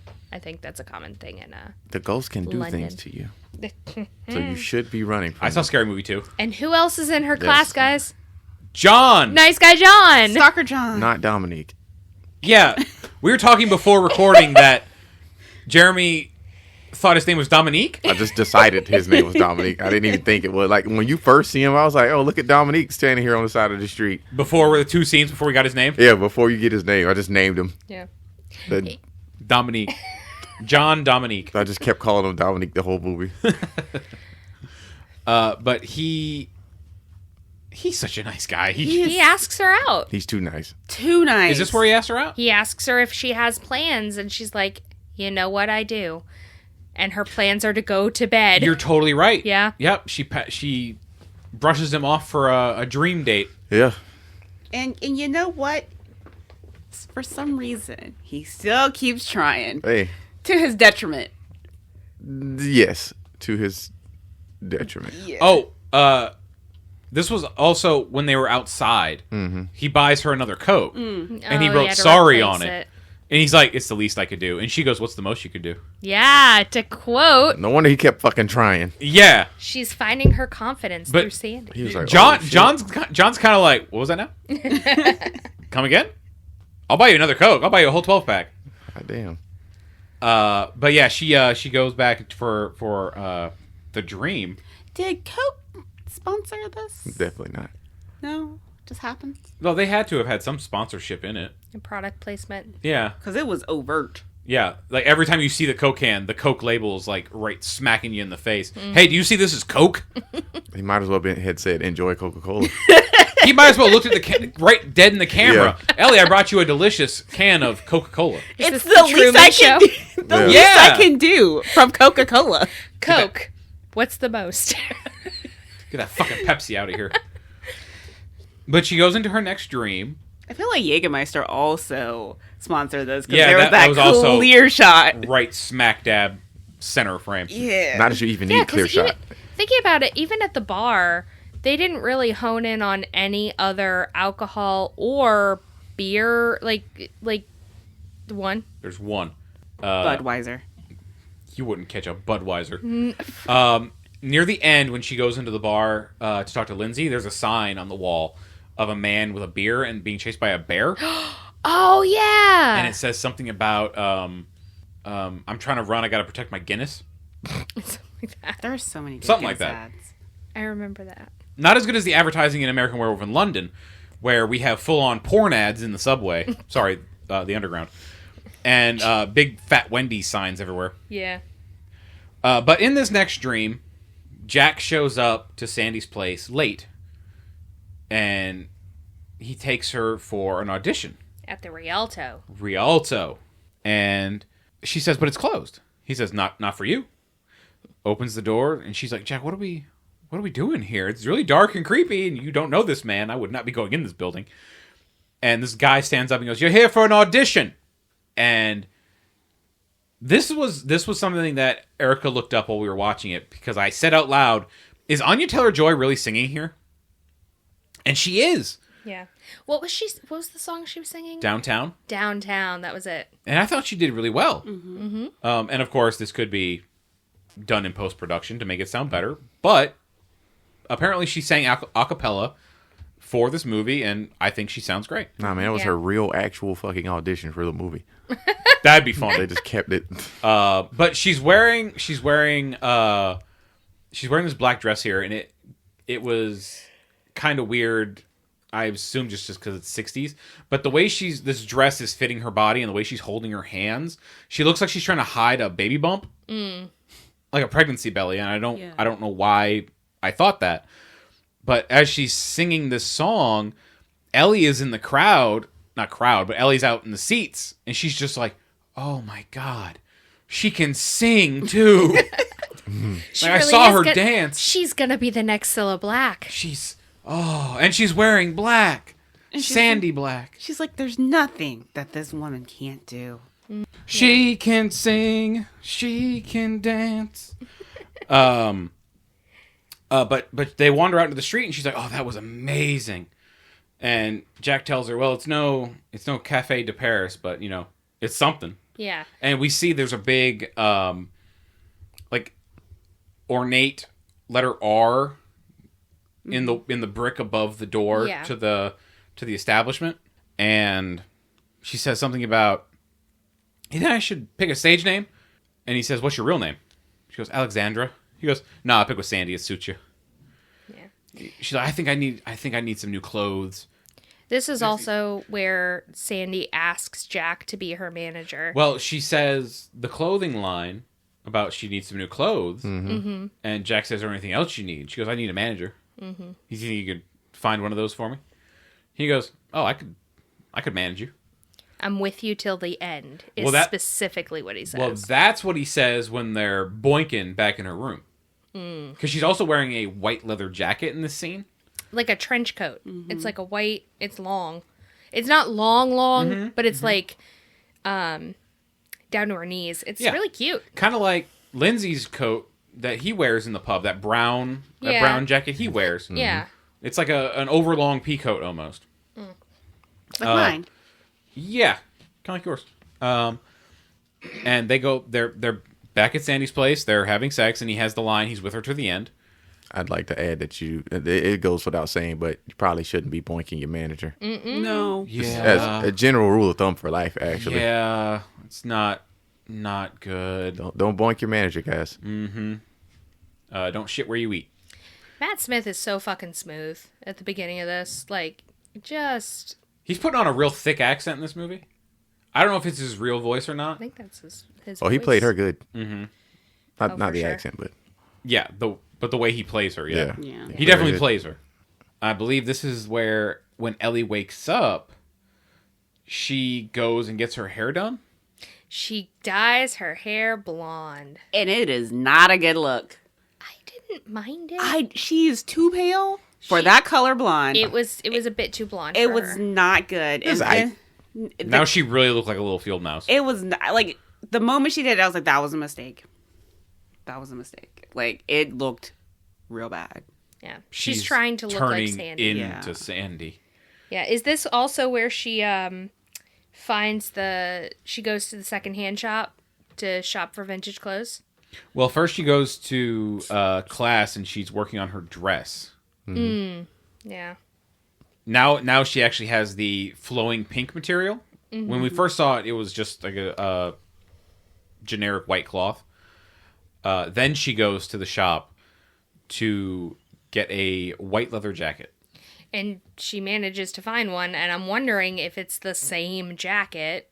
It's possible. It is possible. And Well, it was expensive as hell. The woman mentioned that she had a vintage 1967 article of clothing in the back. Yeah. Which I didn't get a good look of. I don't know if it was the same jacket that Ellie was wearing in the moment, or if it's the one she buys later on. Either way, not important. But Ellie does buy a white leather jacket that looks just like Sandy's. Yeah. And while she's in there, she also notices across the street, what's that? Rialto's. I feel, but Yeah, the archway. circling back to that jacket, I actually do think she did spend that $375 Oh, she on did. that jacket. She absolutely did. Oh, yeah. Yeah, but I also feel like this girl is so irresponsible with money. Yeah, she really is. So what happens is she's trying on the jacket. She knows that she wants it. The woman says, "I have this vintage dress by this designer in the back. Would you like to see it?" She says yes. While she's waiting for the woman to come back, she sees the archway for the Rialto. I believe the business is different now. It's got the R engraved in the building, is what she but, notices. But the stonework is the same. So she walks out of the store without paying to stand on the street. In the street. She keeps trying to get hit by a car. She really does. And the woman has to come out and be like, are you gonna pay for that? And she's like, oh yeah, Yeah. sorry. She goes back in. That's when she finds out. And this is kind of where Ellie decides, I need a job. Well, it's funny because it's like, are you going to pay for that, or am I have to call the fuzz? What are we doing here, miss? Yeah. But the jacket was like 375 pounds. Yes, which is, because it is pounds. So it's 375 pounds, which would be roughly like $400 and something dollars. I'm looking up I was exactly. about to say 375 pounds. That's a heavy coat. Yeah. Oh, okay. Listener, you couldn't tell I took a sip of my drink. But yeah, she buys this coat, and that is the moment where she's like, "Oh fuck, I gotta get a job." Well, yeah, because she's already paid she paid like her deposit is like 4 months. Yeah, 4 months, yeah. insane, and she still has to continue to pay rent, and then she spent another $400 on this goddamn jacket. I was like, girl, $484.50 Yeah. in today's In real money, God damn. If she paid conversion. the 2 months rent in advance. Yeah, so it's Wouldn't- not 4 months deposit.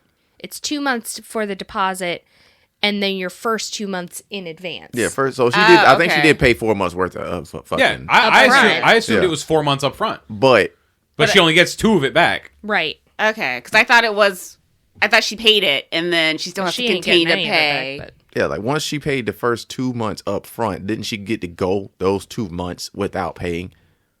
but yeah. Like she's like, Okay. all right, pay the first 2 months rent now, and then 2 months pass, and then she has to start paying Monthly. again. Just Yeah. she had to pay the first 2 months to show that you're actually gonna stay here for 2 Gotcha. months. Yeah. And if you Okay. don't, hey, you already paid me 2 months rent and 2 months deposit, so I don't give a shit if you run away in the middle of the night now because I got money. Right. You can leave tomorrow. I don't care. I made money.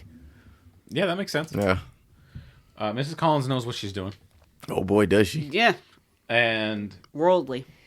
Ellie goes to the Toucan to ask him out a job. And it's funny because the bartender is, I forget his name. I want to say it was Pete, but Irish guy. He goes, "Oh, we only hire Irish." And Ellie is like, "Oh, okay." He goes, "Darling, I'm just fucking with you. I'm messing around. You can go talk to Carol downstairs." And she's talking to Carol, and Carol says, "You ever tended bar before?" She goes, No, never done that." And she's like, "Well, can I get you a drink?" And she goes, "I'll take a Vesper." And she goes, "Sweetie, this is a pub. We don't do that here. You just Like, this is a dive bar, ma'am. yeah, just ales and stouts and whatever, About to get you a G&T. beer." Yeah. But she does get the job, She does get the job, and we see Lindsay. Mystery Man. And this is again, I believe Lindsay has no dialogue in this scene No. in the bar. But for whatever reason, Ellie goes up to the bar, talks to Carol, goes to sit down, and we just see Lindsay again not knowing how to interact with people. He just turns like 90 degrees on the bar stool, And stares at her. and it's just Well, by this point, it's like, say something. well, he's like, what, 80, 90 years old, right?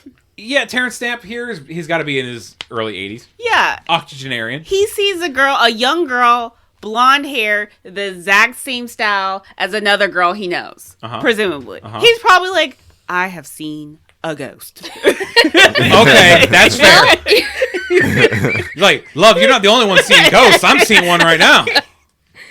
Well, That's kind of funny. so does Ellie follow him to the street, or does he follow her? He follows her. She walks out, and he's calling after her. He goes, "Hey, Blondie. Hey, I'm not trying to pick you up, girl." Yeah, he specifically says, I'm not trying to pick you up. And he says, I believe this is where he has the comment of, "She looks familiar," and he asks who her mother is. Yeah, and he specifically says, you look familiar to me, and asks, who is your mother? And she says, she's my mother's dead. dead. And this is where he has an amazing line. Oh boy. Oh, yeah, they all. Most of them are. Most of them are. I wrote that's such a good line. was I'm like- like, most of fucking who, man? It's like, what Most Disney of movie who? are you in here? Yeah. He goes, "No, I watch all those Disney films. All the moms are dead. The only one they couldn't get was Mrs. Incredible." She was too thick. That's a thick plot. Yeah, and she's getting the mega creeps, so she takes off without looking across the street. Yet and again. what happens? Chekhov's taxi cab. She Oh my God, yes. So Have you talked about Chekhov's gun on this show? Never before? talked about it on the show, but basically it's like if you see a gun in the first act, it's got to get used in the third act. Yeah. This is Chekhov's taxi cab. Yeah. She's. Is this the first time she almost gets hit? This is the first time. The first time she's in a cab, she gets the creeps. We see her out in the street several times. Yeah. Now she's out in the street with the cab. And it almost hits her. Almost hits her. And Terrence Stamp, Lindsay is like, gotta be careful where you're going, girl. But it's just like, Lindsay, my guy, learn how to approach this person and talk to them like a normal human being. He's Please. also like 100. He made his choice. He don't have to be nice anymore. That's, I guess, he's really stuck in his ways. Yeah. Yeah. Once you're 80, nice just goes out the window. Mm-hmm. Yeah. Back in my day, we slapped the shit out of people. Before she goes back to her apartment and she's going up the stairs and Miss Collins is like, "Can I help you?" "Oh, it's me. It's Ellie. I Change my hair. I look different." She's also like 80 something. Yeah. Well, and she is seeing a young white girl with blonde hair and a white leather jacket. Maybe old man Lindsay isn't the only one recognizing Yeah, Miss people. Collins like, "Holy shit, I'm also seeing Seeing ghosts." I've seen Yeah. ghosts. But she also says that, all that music you've been listening to got me wanting to listen to it. I mean, that is my music. That's Pulled from out my that's old from records. from my time. And she does go into her next dream. And we didn't mean to do 2 dream movies back to back, by the way. Realized last episode was Inception, and now we're doing another dream movie. But this time, no dream juice, just dream ghosts. What's the next dream movie? Oh, I don't know if we have another dream movie coming up. Oh, well. Time to wipe the slate for the new dream movie. We'll have to look at the schedule, shift some stuff around maybe. But this time we're in a marionette dream at Rialto, but the main singer on stage is very much not Sandy. Yeah, you can tell that as soon as the singing starts, Ellie thinks she's about to see Sandy, and it's not, and she's surprised. She's also in a packed room. And all it's the seats all are full, men, and they're all wearing like the same gray suit. and they're all men. All old men. Yeah, not a good sign. And when it starts, you can see that the main lady doing the marionette dance has these background dancers who are dressed like wind-up toys. They all have that like wind-up key on the back of their outfits. And one of them is Sandy. And Sandy's the only one on stage who has a look of disdain on her face. All the others are kind of into it. They're all going along with the bit. And the whole time, Sandy is just, Stone face. I don't want to fucking be here right now. Yep. And Jack is in the back of the room, and he's being all buddy-buddy with the guy he punched at the other place. Yeah. Which makes me think It's- it was a thing they do. I think it was a setup. Excellent gambit. To make him look better. Mm-hmm. Yep. They were pulling a fast one on her. They rolled the El And it Dorado worked. their ass. And so It this was is a ruse. it's a burlesque club basically, and that's the first time that Ellie's kind of realizing like, oh shit, she got in over her head. But she gets up and walks away from the stage, and she pops up in like Sandy's dressing room. And Sandy's back there wiping the makeup off her face, and you can see she looks different. Yeah, She has, for lack of a better expression, she has aged. she's disillusioned. Yeah, that's much better. And she's smoking, and she's got a picture of herself in the mirror, and she punches it and hurts her hand. And at the same time, Jack shows up beating on the door. Yeah, He's like, "Hey, we're gonna be late. You need to get out here. We're not done working tonight." And this was a cool thing. When the door opens, it's Ellie in Sandy's outfits, yeah. hair and outfit. And now throughout this scene, it keeps swapping back and forth between the two. Not in the really cool way they did it during the dance number, which was Sandy would pop off screen, Ellie would pop in. In this, the camera is focused on Sandy talking, cuts to someone else talk, cuts back, and now it's Ellie. Yeah. Which they could have done practically in the moment, but it just wasn't done as Smooth. Yeah, it wasn't as smooth as the dance number. Yeah. And I think it was meant to be that way. Like, it's supposed to feel jarring because everything's getting... Suddenly different? Yeah, it's not shiny and new and pretty anymore. We're starting to get some really uncomfortable things happening. Starting to dip into the psychological side of the thriller. This is the first time we see Ellie physically interact with the dream. Yes. Like, we've seen her touch Sandy, but Sandy never reacts. But she pushes Matt Smith. Well, at the end of the scene, because Matt Smith basically brings her down, he's basically selling her off to a Mr. Pointer. He is her pimp. He's her pimp. And she's starting to realize what he's about. Because she says that Mr. Pointer is like, well, how would you like to go get a drink with me, just the two of us? He says, well, I'm with Jack. And he says, well, I don't think Jack will mind. And she's looking at Matt Smith, and Matt Smith is like, yeah, no, I don't mind at all. That's totally fine. And she's like, fuck no, I'm not doing this. Well, it's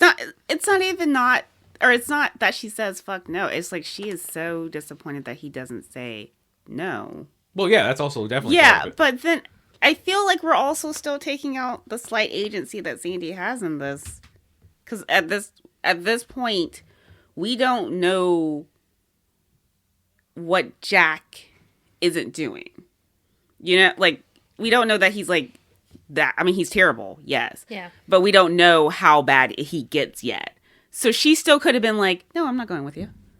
Yeah. So, and she does. She gets up from the table and she leaves. Yeah, I think this is the first time Jack is trying to pimp her out. Yeah. The way I was seeing this scene, sure. because she didn't know this was coming. He was kind of blindsided. And Jack follows her, and like you said, when Jack grabs her, it turns back into Ellie, and Ellie is like, leave her alone. She said no. And I think that's when she takes off and runs down the hallway, and she's running backstage. She's running through the dressing rooms, and it's like we a see hallway of horrors. Shit. There's a girl shooting up heroin. There's one girl who looks like she's dead on her table with her eyes wide open. Another girl trying to shake her awake. yeah. One of the other performers, and I think they made it very pointed to show the girl's outfit. It was one of the dancers, marionettes that was on stage with her, blowing a guy. And there's a whole bunch of those other men just standing around backstage. And Matt Smith is following her, and he's like, where are you going to go, Sandy? He's like, you can't. You can't. wanted this. Yeah, you said you would do anything. And I think it ends with Ellie waking up in her room, and there's like a ghost in the room. I thought it was where. Oh no! Doesn't it cut to back to the room? Yep. And Sandy's in the bed. Yes. And she, like, first she sees Sandy and she's like, okay, she's safe. And then she realizes there's a pile of money on the side table. Yes. And she realizes that, she actually did do it. Yeah, and she Mr. went Pointer through comes out of the bathroom. Yep. And he's like, I know you're not asleep. And I think Ellie yells at him, and he looks at Ellie. Like, he hears her. And then she wakes up, but she's still in a dream, and Mr. Pointer's there. Bringing it back to Inception. Yeah. Because she very much so. It was a dream within a dream, a double wake up. Because he says the same thing to her. He goes, I know you're not really awake. Or I know you're not really sleeping. And then she wakes up again. What makes it sad is it's not even that much money on the side of the bed. It's like $40 or 40 pounds. Well, how much was 40 pounds 60 years ago? We're going to find out. That's not much in real money. 40 pounds was good money in the 60s. It could have been. Not for all you got to do. I mean, homeboy, you saw that guy. That guy had money. That was 5 minutes. And that 5 minutes included taking his clothes off. Okay, we know this is 1967 It's at because 67-ish. It He wasn't in there giving her 2 hours of it action. would be about $380 US dollars today. Okay. So $40. I wasn't going to do pounds because that's too much conversion to do, but $40 US dollars would be $380.44 today. This movie, the 60 stuff is at least 1965 because that's when Thunderball came out. Yeah, homie was a 2-pump chump. It didn't take her much. So Ellie is awake, and now she runs into the bathroom, and I'm sorry, when she first woke up, it was still night. You could still see the flashing lights of the French bistro. Then she sees Mr. Pointer, and she wakes up again, and it's daytime in the room, and she runs into the bathroom. And she's like freaking out a little bit. And when she opens the door, it's nighttime again in the bedroom, and there's about a dozen ghosts of men standing there, whose all faces are kind of like amorphous blob. yeah, Yeah, they're all gray. There's and no blobby. definition, Yeah. and one of them you can barely see is Winnie the Poohing it, no pants on, dick hanging out, Yeah. and that would terrify me too. So Ellie screams and closes the door, and then She's losing it. yeah, and I think now is where she's afraid to go to sleep. Yeah. And it starts her descent into sleep-deprived madness. And I think this is where she starts to feel like, oh, if I look into this girl, if I look into what happened to her, maybe I'll stop being haunted. Mm-hmm. Yeah. But also she's afraid to go to sleep because she's afraid to keep seeing whatever Sandy's going through. right. Yeah, because it's basically like it's happening to her. Yeah. Yep. Because I think for the audience's benefit, they try to show the dreams as Ellie is watching Sandy. Mm-hmm. But when we first see the dream part, it is Ellie has become Sandy. Mm-hmm. So I think part of these dreams are Ellie is seeing it, but she's experiencing it through Sandy's point of view. Mm-hmm. We almost got a Fight Club situation going on. Oh, yeah. Yeah, a little bit. Never seen Fight Club. The fuck? And that Trippy. shit's not on? And we don't have that on the... No, I don't think we have any Kick David something out. Fincher. We already swapped something out. Something's got to go. In the next scene, Ellie goes to work. And she goes to class. She goes to work first because she sees, well, she sees old guy again, and No, because she goes to class first and she starts ripping up her dress. oh Because yeah, she's looking at her drawing and she's looking at her dress, and with her being sleep deprived and knowing what happened to Sandy, Yeah. she starts ripping the dress up, and the teacher's like, "Whoa, whoa, whoa, hey, this hey, is just a little wobble. I've seen this before. Yeah. I've seen plenty of girls have dreams about dead women and think that they are them and dream about doing prostitution and You're drugs, right, yeah. and then not go to sleep and come to class and start ripping up the work. I have seen this all before, Ellie. Yeah.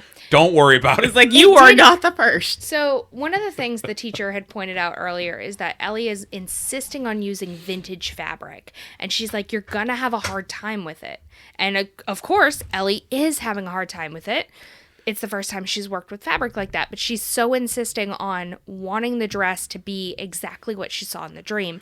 And I think that's part of the reason why later we see the dresses look so different.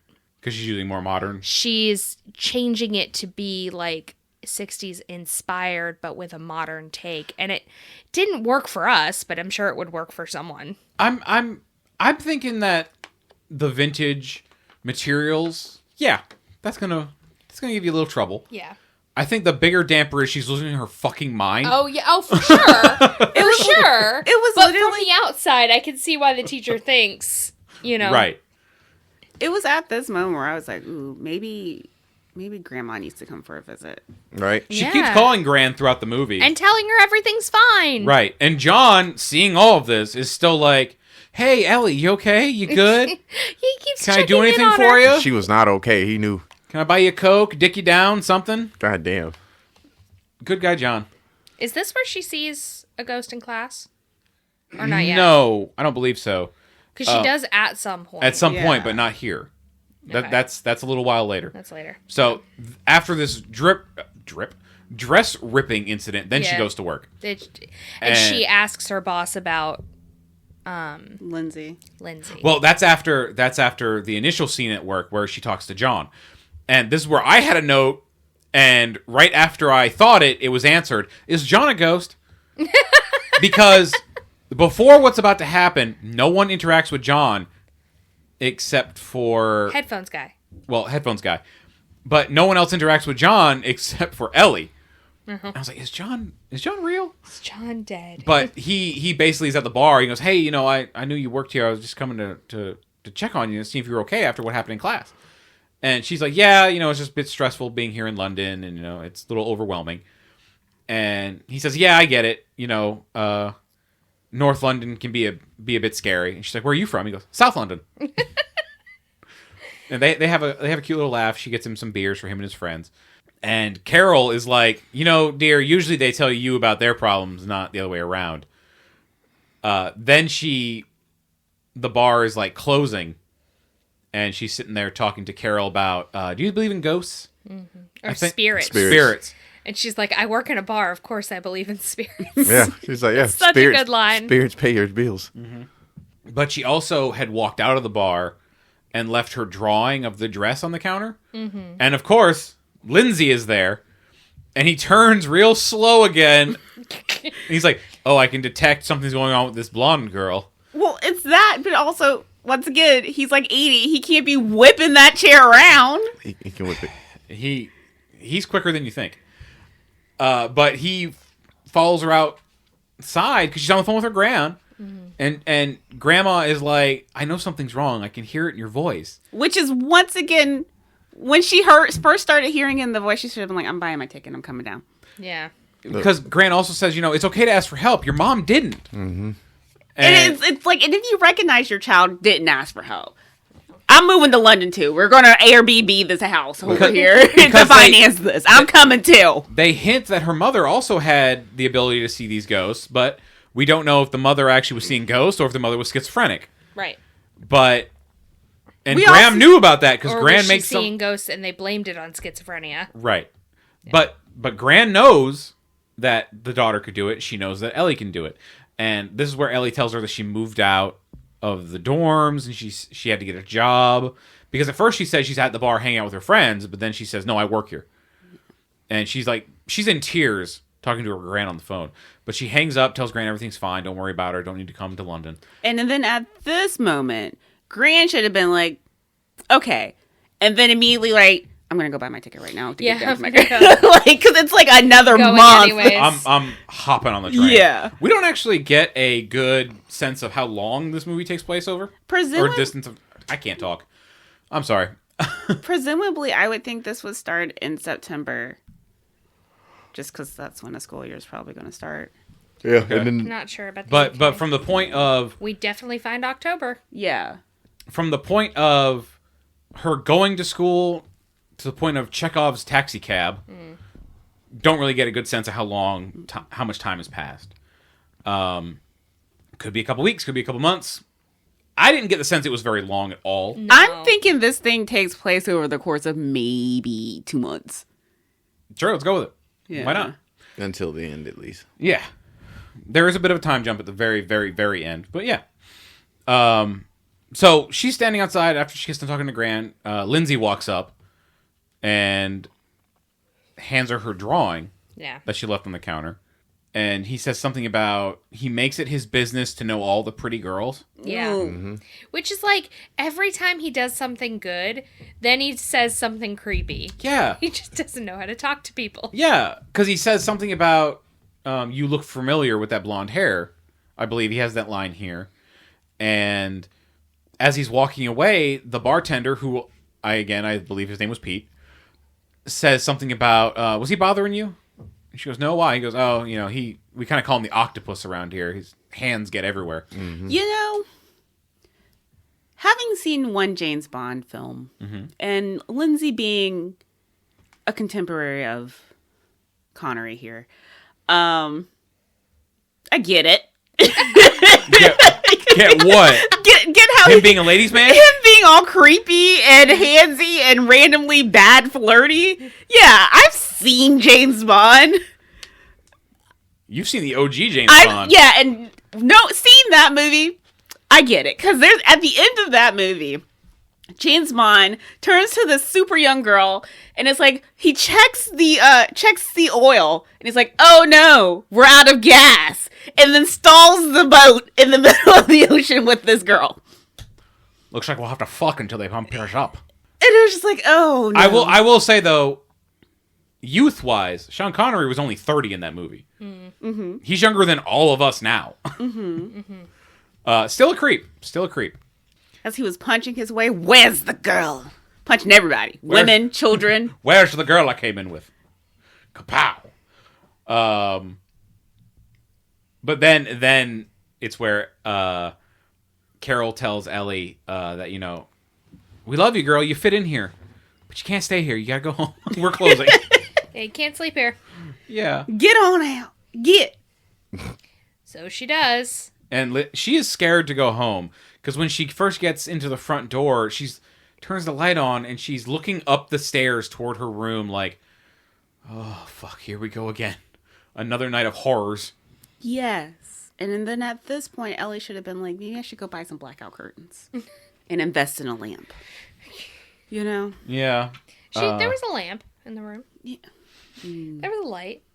The record player starts by itself. Yes. Did anybody else catch that? Yeah, Yeah. but I assumed that she had fallen asleep. No, that could be Like it. she was sitting on her bed upright, and she's sitting there looking at the record player. It's not on. Because every night before she goes to bed, she would turn the record player on. So this night she doesn't. But as she's sitting there, she starts hearing record player turns on its own. And then you hear Jack, and Jack busts through the door. Yeah. And he's like, what are you doing? You got work to do. Yeah. And I just assumed that she had, like a kid in Freddy Krueger movies, had just fallen asleep and not realized. Yeah.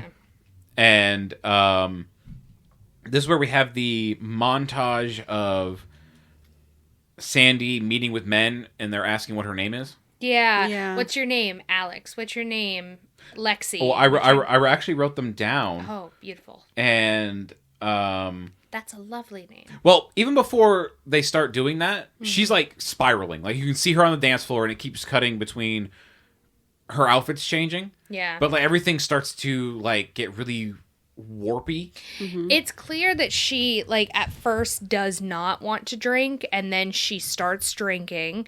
So she is coping with being in this situation. Yeah. And That's when she's sitting down with the men, and every single one, what's your name? Alexandra, Alexi, Andy, Lexi, Alex, and every single one of them.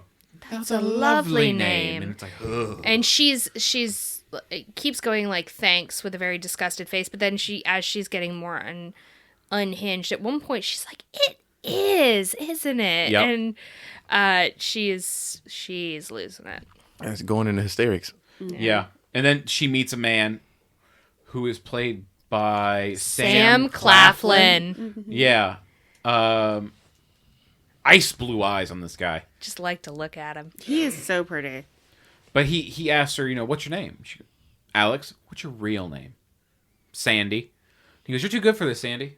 You don't need to be doing this. And she goes, what are you, a cop or something? And he's like, well, I'm just, I does he say he... I think he does say he is a cop. I don't know if he ever says it directly. I think he laughed. Yeah, but he says something about he looks after people. Yeah. All the pretty girls, Yeah. I think is what he says. I look after all the pretty girls. Yeah. So, spoiler, this is young Lindsay. So, he was a bit of a heartthrob back in the day. And I think when we met him, Turns into an old creep. this was the moment I realized, I was like, I don't think that, because like up until this point, I was like, I think Lindsay was Jack. Yeah. And then I was like, You're supposed to. yeah. And then we meet Lindsay, young Lindsay, and I was like, oh, he looks more like Terrence Stamp does than Matt Smith does. Yeah, because the whole time I was like, you're telling me Matt Smith turned into Terrence Stamp? Yeah, and I was like, all right. Some things are just beyond belief. Yeah. I was like, Well, all right. this is the only scene we see him in. We have a flashback to it later, but it's just recycled footage from this exact scene. And Sam Claflin is not in this movie again. He's like, I owe Edgar Wright a flavor. Let me. Yeah. Very, very simple cameo in this movie. A Matt Damon cameo, like. Yeah. Yeah. But as Sandy's sitting there talking to young Lindsay, this is the really bad CGI that I didn't like. Ellie is behind her in the mirror, and she's like hitting the glass of the mirror, but it really doesn't look like she's actually touching anything. Like they didn't give her anything to actually physically touch. Yeah. And it just looks bad. The cracking glass doesn't look great. She breaks through and she wraps her arms around Sandy, and I think she wakes up. Yeah. But when she wakes up, there's a mirror in the ceiling of her apartment, and Sandy is in the mirror wearing black lingerie. And I think this is where you can start hearing the first time Sandy whispering, "You know where to find me? You know where to find me?" I think this was the first time we heard that. Yeah. And there's the ghost in the room again. I think this is the first time we see the gray blobby Johns. No, because the first time was when she woke up from that Mr. Pointer dream. You sure? But that was just real quick. That was this is the one where we see the guy it's one guy. They're gray and amorphous, and as they're walking forward, their features are changing, their clothes are changing. It's basically the ghosts of John's past. Yeah. You know, it's one person that's encapsulating all of the men that Sandy slept with. like the big thing is they keep changing height and like general Weight, outline. yeah. But the faces are just Blob. yeah.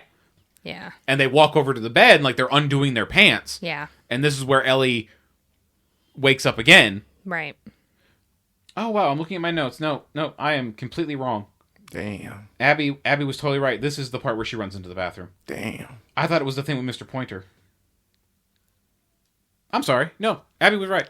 It's okay. You can cut all that out. I'm cutting it all out. I'm cutting every bit of that out. I can't be wrong. But no, you're right, Abby. That was it. I guess the Mr. Pointer thing was this. When she saw him in the dream, she must have woken up again. Yeah. You're right. Sorry. It's all good. But then we see her in class, and she's sitting there. It looks like the end of the day. It's dark out. Most of the lights are off. And she's like on a stool. And I think she's like holding her knees. Yeah. Yeah, she's looks curled rough. Up. And John, good guy John, walks up and he goes, "Hey, Ellie." And she goes, "Yeah, what? I'd love to." He's like, I didn't even ask you anything. Oh, great. We're going to the student union Halloween party. Yeah. And this was actually appropriate because next month is October. So we're actually doing a pre-Halloween movie before we planned. Pre-gaming. Yeah. That was not intentional. We thought this movie was something else. Yeah. So they are just going in their clothes and they're just going to put on a bit of face paint. And they put on like It's so bad. But it's also Yeah. the world's strongest face paint. Truly, yes, Yeah. because it does rain. But this makeup, it's supposed to be like ghosts, right? They're supposed to be 'cause dead. They just do white face paint and then black circles around their eyes. They look like pandas. Ellie really does. Yeah. No, John does too. This they makeup absolutely is play pandas. doing neither one of them any favors. Nope. And it does not look good on John at all. No, but it's also like the clothing. They're just wearing their street clothes. It's Yeah. like kids who dress They're like just their wearing all dad black. for Halloween. It's kind of like that. It's barely an outfit. Or those assholes who go as themselves. Wow. Yeah, Put some thought into your costume, damn it. Could at least bought a banana costume. something. Hot dog or something.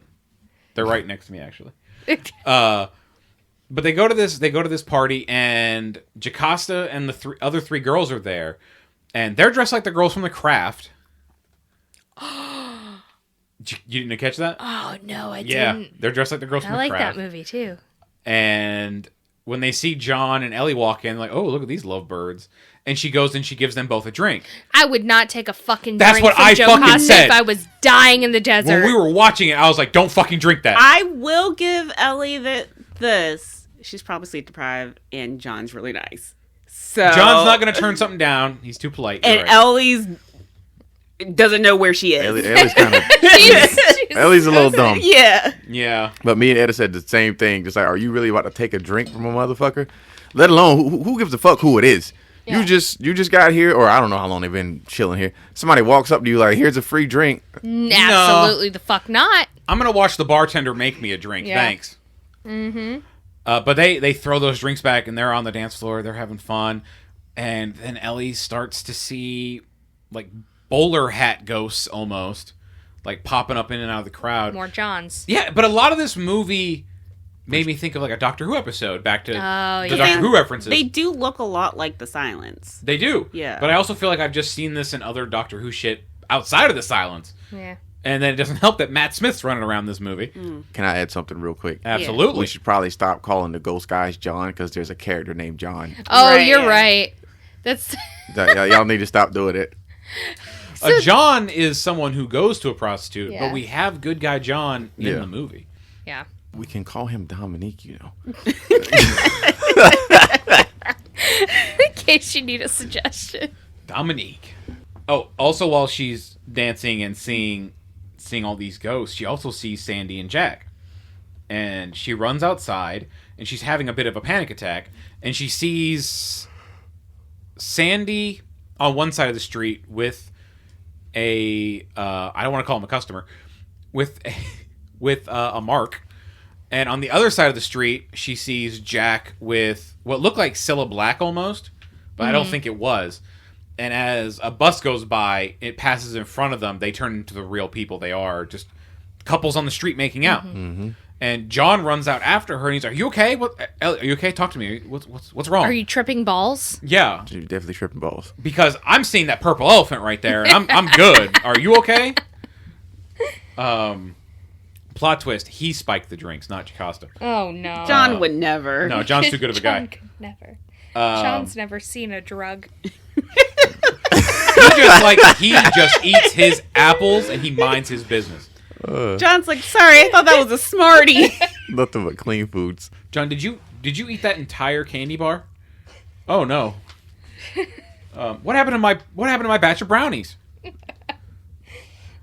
But basically, I just kind of picture John just accidentally getting high through his innocence of life. Oh yeah, Eating someone's brownies. Yep. yeah. Oh, absolutely. And just sitting there going, "What's this? Can I get a bottle of water?" I'm sorry to our English listeners. It's Tuesday, isn't it? Oh god. Yeah, Matt Smith also ends a lot of his sentence with "I." Oh my god. John is basically asking her like, do you want me to take you home so you can go to sleep? And she said, I don't want to sleep. I don't want to sleep. And he's like, good, because I don't want to either. I think she also kisses him, and he says, I can keep you up.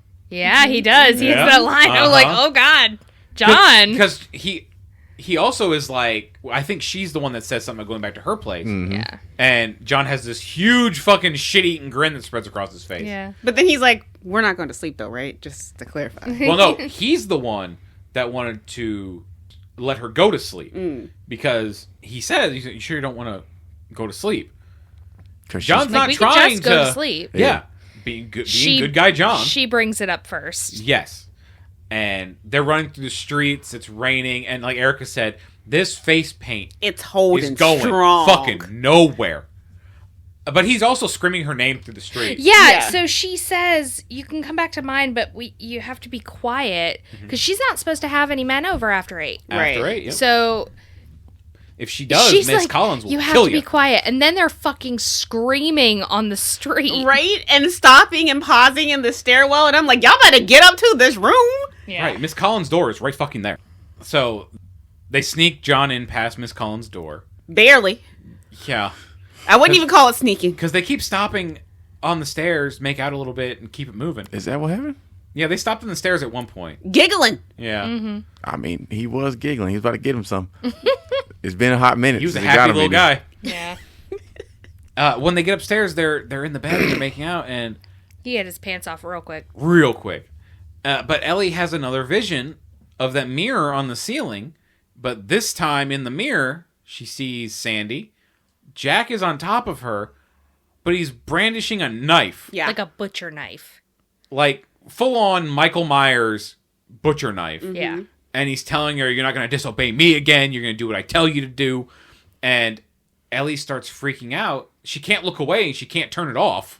Yeah, so if I was John in this, I would think she is fully tripping and she is having a bad trip. Yeah. But he keeps trying to help her. He keeps going, Yes. what are you seeing? Like, how can I help? What can I do? But he also, because she's saying, get off of her. Yep. And he's John's immediately like- off. Yeah. John's like, well, what did I do wrong? But he also says, I'm not on her. If I was John, I'd be fucking gone. Yeah, I would have left when she started to. I'm not about to be put in that situation, and I'm not dealing with crazy. Because, like, on Gone. a deeper level, I was like, this is a young black kid on top of this white girl. And I was Yes! like, I was immediately like, you gotta go. Yeah. This is not a good look. Yeah, I was like, you gotta go, my guy. I was so scared for him. And it was also the moment where I was like, John's about to get stabbed. Like, immediately, I was like, oh, he's not making it out of this movie. I thought he was going to get arrested. Yeah. Well, he doesn't. He kind of does get stabbed here, because he gets off the bed and he trips and he breaks the mirror, and Miss Collins is at the door like, no men after 8, what's going on in there? And Ellie is still seeing this vision, and she's screaming at the top of her lungs, and Jack stabs Sandy in the chest multiple times. What we see is the knife going into someone's chest and blood pouring over Sandy. Do we actually see the knife go into Sandy? Because I didn't think we did. I thought we did, but It looks like she's getting stabbed. I think that the director wanted you to see that. Matt Smith, like, you see the knife going down. Yeah, we see it going down. And then you see her covered in blood. Yeah. Because she scratches Matt Smith's face. But we don't actually see the knife. But she also has that lifeless look in her eye. Yeah. Like, she stops moving and her head falls to the side and she's looking right at Ellie. And she goes, find me? Didn't she say Yeah, something? I think this is also where we hear again, you know where to find me. Everything in this movie is done so intentionally, just like we're supposed to think that Lindsay is Jack. Right. Which, honestly, was successful for the most part. From this moment on, that's who Ellie thinks Lindsay is until we find out that it's not. But you're also supposed to think that Sandy died in this moment and that Jack killed her. Mm-hmm. But this is also the moment where I was like, Terrence Stamp isn't Jack. He doesn't have a scar on his face. Yeah. Because she takes a bit of a chunk out of him. Really did. She got good. But when I mentioned about John kind of getting stabbed, he breaks that mirror and he runs across the glass barefoot like John McClane in Die Hard. Yeah. Always got to make a Die Hard reference every season. He grabbed his shoes and his pants and he took off. He runs past Miss Collins because she's like, I'm going to call the police. And I was so scared for him. so scared. But she asks, Ellie, did he hurt you? She goes, no, he didn't hurt me. She goes, are you okay? Are you sure he didn't hurt you? She goes, no, he didn't do anything. He's fine. I would have looked at her. I would have turned the fucking lights on. Like, let me look at you. Yeah. Because there was just a guy in here. You were fucking screaming bloody murder. Yeah. And then you're just like, oh, it's fine. Like, nah, bitch, come here. Let This me look mirror's at you. broken over here. I don't know what happened. Yeah. Yeah. So let me look at you. Let's go to the doctor. If you got a black eye, I'm calling the police right now. If I see a red mark, Yeah. Yeah. police. But Ellie spends the rest of the night in the bathtub gripping some scissors. Like, the next scene is literally like the broken glass on the floor, and it pans across the room into the bathroom, and she's huddled up in the bathtub, just like with scissors, like, I can't go to sleep. I can't go to sleep. This shit's also affecting me while I'm awake now. Yeah. But also, you know, if Gran had been doing her job, she would have been here. Yeah, a few weeks ago. Yeah. I think the next thing we see is that she's cleaning up the glass. Like, it's fully day now. She's cleaning up the glass, and Miss Collins comes in to kind of question her about it again. And, No, she goes to talk to Miss Collins. oh, and apologize. She goes down Yeah. to her room and apologizes for the mirror, says she'll replace it. And she also asks, did a girl live in my room? She goes, lots of girls have lived in that room. Yeah, but a girl named Sandy. She goes, lots of girls have lived in that room, not all of them using their real names. Yeah, she's straight up not answering the question. Well, my favorite one is the next one. She goes, did a girl die in that room? He goes, sweetie, this is London. A girl's died in every room of every building, on every street corner. And I was like, you didn't answer a single one of these 3 questions that this woman just asked you. You totally dodged all of them. Yep. Oh. But to be fair, she's probably right. Oh, she's absolutely right. It's London. The gaslighting was top tier. Yeah.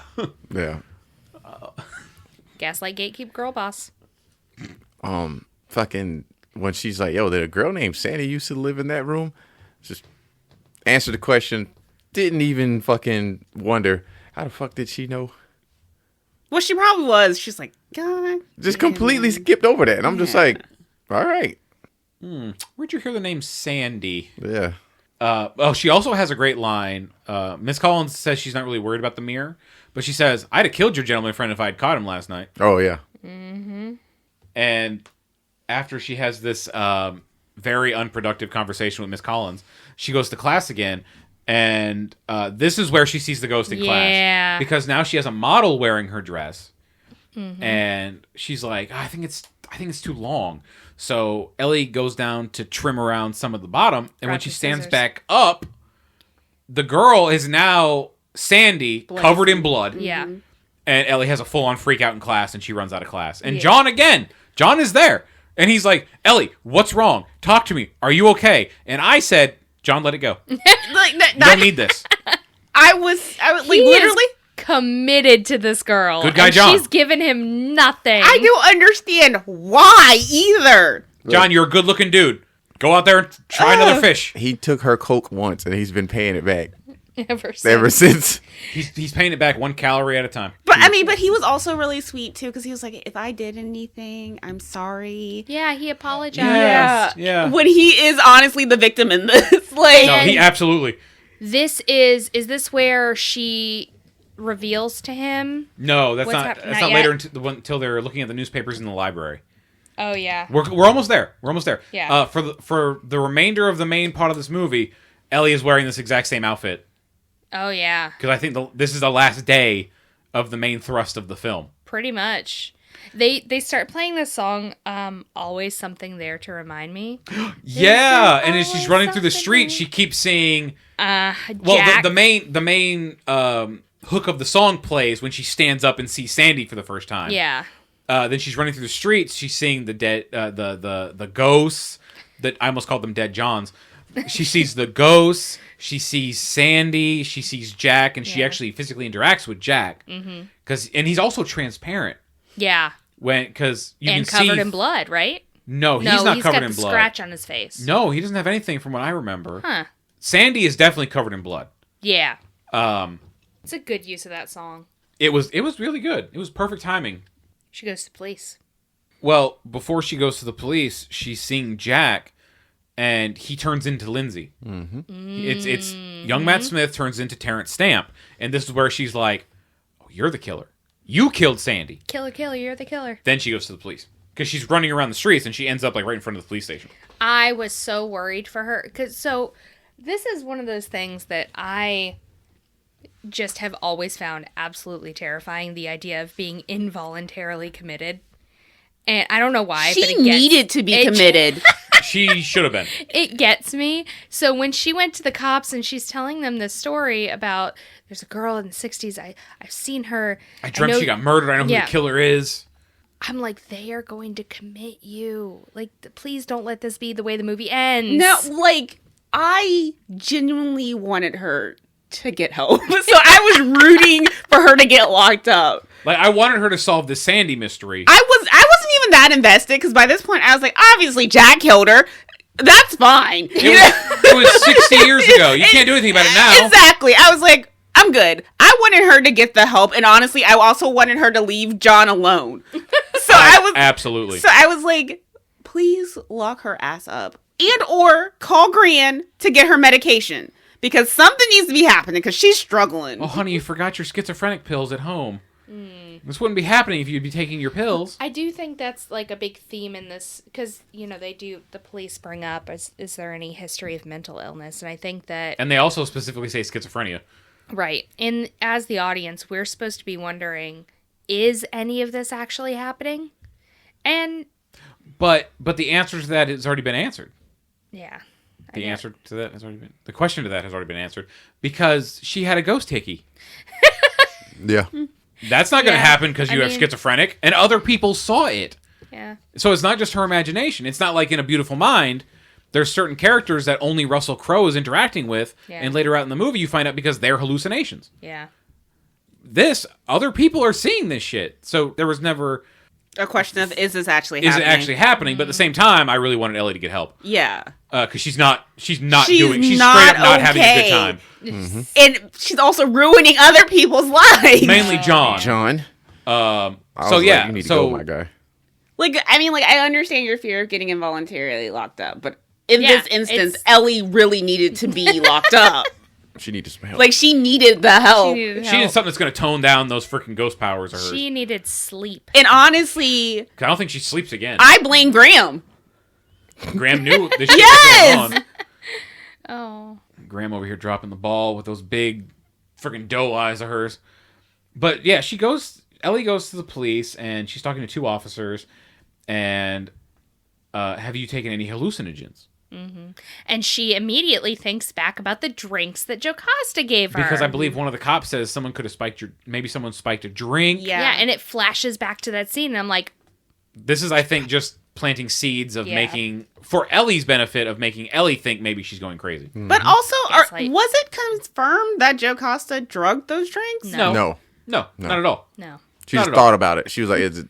When So they we're asked, also just being mad at Jocasta for no reason? hold Mad at on, hold on. Jocasta, no. They flashed back to that moment when she handed them the drinks. That's why we brought it up. Okay. Not that they were spiked, but it's Right. just like They weren't necessarily spiked. We never saw them get spiked. Right. It's just, I think this is another thing to Gaslight us into thinking. Yeah. gaslighting Ellie into fucking madness. Also, the movie's just been gaslighting us the entire time as well. Yeah. In certain aspects, Yeah, it's yeah. just trying to make you think, hey, look over here at this thing. Yeah, You're- ignore this hand. You're supposed to be thinking all this stuff is happening. So Yeah. you're being gaslit by this movie the whole time. That's true. It's great. I love my movies to gaslight me. But he also then he asks the any history of mental illness in your family, schizophrenia, and she says, "No, I've seen the killer in modern day. He hangs out at the Toucan. His name is Jack." And I think then she runs. The officers say that they will be in contact. She runs to the bathroom and throws up. And as she's standing in the hallway, the one cop is like, crazy girl came in here talking about a murderer down at the Toucan. Listeners, there's are two cops when Ellie goes to talk to them. There's a female cop and a male cop. The That's male cop important. is the one. The male cop is the one that doesn't believe her. Yes. And The female cop specifically goes to make sure she's okay. she does. So the guy is in the bathroom saying he thinks she's crazy. But he's also washing his hands, so, props to that. Good hygiene. Yes. And when she walks out, the other cop is like, look, it's not that I don't necessarily believe you, but a 60-year-old murder case with no name to go on. Yeah, No we have her evidence. name Sandy, but we don't have a last name. So, I mean, it's like, gonna you're be giving hard us- to look that up. That, it's like you're also saying a guy named Jack killed him. Jack who? Jack the Ripper? Jack in London? There's a million of them. Jack be quick? I'm going to need something. Back in the 60s, Yeah. somebody named Jack and somebody named Sandy, like, bruh, You're throwing a stone here. Like, we'll try, but we can't promise anything. you got nothing. So she goes to the library, and she's looking through old newspapers. I don't know what that machine is called, where you put in, like, the reel, and it's like you're flipping through with a dial, looking at all the newspaper pages. Mm-hmm. No idea what that is called. Seen it in 100 movies. I've used it. Really? Yeah, in Camden. Microfiche. Yeah. Microfiche. Okay. They at that building near the middle school, the old middle school. The archives? Yes, we would go in there and look at different stuff. Oh, cool. Yeah. So she's flipping through that, and this is the one time. This is the one time I was full on mad at John, because she's sitting there looking at the monitor, and John comes up behind her and hits her with a fucking death grip on the shoulder, instead of a little tap, or before you even get there, hey Ellie. He just full on, Don't. hey, and she's like, oh fuck. And he was bringing her bag and her coat that she left in class when she ran out. And this was also another moment. I was like, John, leave that white girl alone. Get out. He just keeps trying to Get out. help. That's so sweet. John, there's this movie called Get Out. I need you to watch it. Oh my God. He had me stressed. But Very as she's stressed. flipping through, it's important to note, and I don't know if it's before or after John taps her on the shoulder. As After. she's flipping through, a lot of those headlines have to do with missing men in and around Soho. Yeah. I have Not them written dead. down. Not not women, but specifically a lot of missing men. So this is also where she tells John what's finally happening. And she's like, look, I've been seeing this girl in my dreams. She was murdered in the 60s. I'm trying to figure out what happened to her, and I'm trying to get her killer, pretty much. I think I've seen him around Soho. And if I was John, I'd been like, okay, bye. Good luck with Yep. that. Have fun. Well, she also says it happened in the mid to late 60s. I'm going through the newspapers 1 year at a time. If you could help me with the next year, and it's a big box with a lot of different reels in it. He asked how he can help first. He was like, Yeah. how can I help? And she was like, you can start going through the next year. You can get the fuck away from this girl. And he kind of says it with like a little smile, like, "Oh, how can I help?" Yeah. Like, But he goes off to talk to someone. I think he's going to go ask if there's any more boxes. I don't yeah, remember we, where he we're- did. we are seeing like, oh, he does point out that everyone from their class is there cramming for a big test. Oh, you're right. Yeah, so we know that somewhere in this library, Jocasta is here. And it's very I important. think she walked by, actually. Yeah. I think you see her walk by. In the scene. Okay. But this is the part where Abby mentioned you see the headlines. There's a father of 2 missing, teacher missing after night out in Soho, factory owner missing for 2 weeks. And as you're flashing on the screen seeing this, the lights behind Ellie in the aisle start flickering, and you can start to see ghosts coming out at the end of every single aisle. And one of the ghosts took a play from John's book and just slaps her on the shoulder. And she's like, oh, with that much force and that hurt a little bit, it's got to be John. And turns around, and there's a fucking ghost there, and she freaks out and starts running around. She grabs her coat, which had a pair of scissors in it. She's hiding at the end of an aisle with these scissors, and she's like, oh, fuck this. And she walks out into the main aisle of this archive, and there's a ghost there, and she reaches up to, like, stab the ghost, but John grabs her arm, and good thing he did, because she almost stabbed Jocasta in the fucking face. Right In the goddamn face. And Jocasta had the right reaction. I agree, yeah. She's like, oh, fuck this. Security! Yeah, no, she reacted appropriately. Yeah, Yes. and John's like, hold on, let me go smooth this out. Yeah, let me go. Wait, don't go anywhere. And she's like, It was just for a laugh. And runs. Yeah, and then Ellie takes off. Ellie takes off. And I was like, she's gonna go to jail. By the way, the reflexes on the homie John. Holy shit. Oh my my god. Saving those lives. scissors were just like an inch away from her Because face. what is insane is fabric scissors are insanely sharp. Yeah. It's so like, oh, Jocasta was not going to make it. Because you're not supposed to use fabric scissors on anything else. Yeah. And having taken costuming, you cannot, in front of someone who's a designer or a seamstress or anything, use those fabric scissors on anything else. So they're very sharp. That would have gone It would right have into her fucked face. her up. Yeah. Would've been it.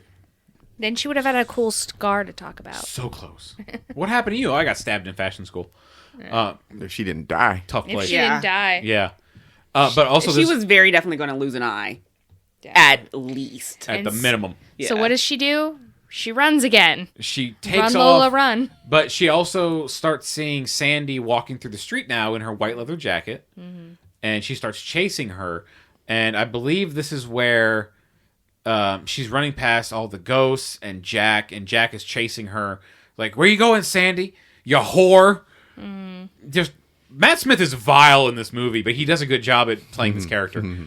And the ghosts are like grabbing at her, and she finally gets free, and she runs up to Sandy. And when she touches Sandy, Sandy's like, "Get off of me!" And Ellie falls back into a puddle and kind of wakes up. And you know what? That puddle's disgusting. In a London alley. Uh-huh. Oh, That's worse than death. She like smacks her head on the pavement too. She's laying there in the rain. In a London puddle. like, you know, hopefully she has no open wounds. Otherwise, she's getting gangrene for sure. Tetanus. So she wakes up. And then she goes to the bar, right? She goes to work. Yeah, and they're like, where have you been, girl? I've been running the bar downstairs. I don't think any of them sounded like that. Exactly like it. Well, she also when You she, got customers. You have a customer, is Yeah. what it says. she's also almost hit by a car again here. Yeah. Fucking Almost. What is this? Her third time walking out in front of a car? I think it's the second one. Oh, her second one. I'm sorry. You're So right. she almost gets hit twice. Yes. Honestly, if she had maybe like gotten love taps into the hospital and maybe gotten some hydration and a little like drugged out sleep, she might have been okay. Oh, that also happens before she wakes up in the puddle. I'm sorry. The almost getting hit by a car because the streets have turned into 60s again. She's full on hallucinating the 60s as she's chasing Sandy through the street. Then she almost gets hit by the car, falls into the puddle, wakes up, and when she wakes up, she sees Lindsay, which I believe one of you mentioned a second ago. Yes. And she's chasing Lindsay. She's like, she's yelling Jack. Well, no, No. she goes to work and Lindsay's her boss downstairs. says, you have a customer. Yeah, and when but- she gets down, he has put a song with Ellie's name in it. Her full name, Eloise. On the jukebox. So she's walking down. There's nobody else in this fucking downstairs bar. And she's terrified because she's thinking she's walking into a room with a killer who has now taken a special interest in her. Yeah. But when she first woke up in the street and saw him heading toward the pub, she was yelling Jack. She was. Because she was calling him Jack. You're right. You're right. Then she goes into the pub and Yeah. everything you just said.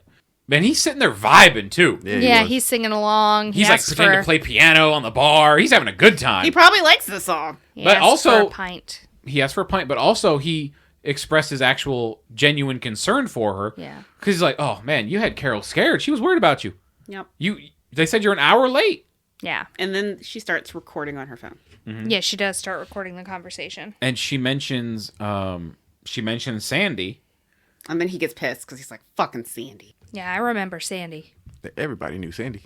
Yeah, because he says, which makes sense when you learn about Sandy's. His line, I think, is actually, who didn't know Sandy? Mm-hmm. He says he looked after the girls that were here. He actually says that when he came back to London, he went to look up her old bones, he says. Mm-hmm. Yeah. And she says, I know you killed Sandy. He goes, I didn't kill Sandy. If anyone killed Sandy, it was Alex. Alex killed Sandy. Mm-hmm. Who the fuck is Alex? Well. We'll find that out. Yeah. Well, if you remember, Sandy, when she was given all those fake names, one of them was Alex. Oh. And he says something about whatever Sandy got, she had it coming. It was basically her choice. Mm-hmm. Which is true. I mean, because I know, Erica, you brought up her agency, but also Jack's manipulation. He made every single thing she did her choice. Whether or not he felt like towards the end, we do see that interaction with the knife, but we also know what else happened that night. Yes. That we're not going to talk about yet, but I would that was her also expressing her agency in that situation as well. Yeah, everything that happened was her choice. It wasn't good. It's terrible that it happened and she felt like she needed to be in that situation. But it was more of that gaslighting. Mm-hmm. But he also says in this moment, he says, I thought Sandy was too good for that life. Mm-hmm. Which is what he told her when he first met her. Mm-hmm. It's like, you look like you're too good for this, Sandy. Mm-hmm. But Ellie still thinks that it's Ellie doesn't Jack. know that this is the same man just yet. Yeah. It's because she's sleep deprived. She can't really see that Terrence Stamp doesn't look anything like Matt Smith. Yeah. Right. I don't know what other options Sandy had, but she really wanted to be in show business, clearly. She did. Yeah. She had the wrong pimp. Yeah. Well, and again, Lindsay, in a technical term, is a good guy. Just doesn't know how to fucking talk to people. He's old. He's old. But he says in this moment about some people don't want to be found, but also they all look, because he mentions she looks like Sandy. He says they all look the same on the slab. Yeah. And he's like, holy fuck, Lindsay. Well, he's also a cop from the 60s. He's probably seen some shit in London. Seen a lot of women on the slab. Well, he basically is like, look, I'm tired of this line of questioning. I'm leaving. And he gets up and Ellie's screaming at him like, I know what you did. I know you killed Sandy. And he has that line of Alex killed Sandy. And if you see her, God, he said, if you see her, tell her I'll see her in hell or some shit. Yeah. And he walks up onto the sidewalk, and Chekhov's cab, he walks right out in front of this taxi. And He is in the street for a long ass time before Yelling that at her. That driver had to have seen him. Right? Because he literally just does a 180 turn and then bam, is hit by a car. Mm-hmm. Yeah. And presumably dead. But we don't see him again in the movie. Oh, he was fucked up. His white hair was just red with blood. Mm-hmm. Yeah.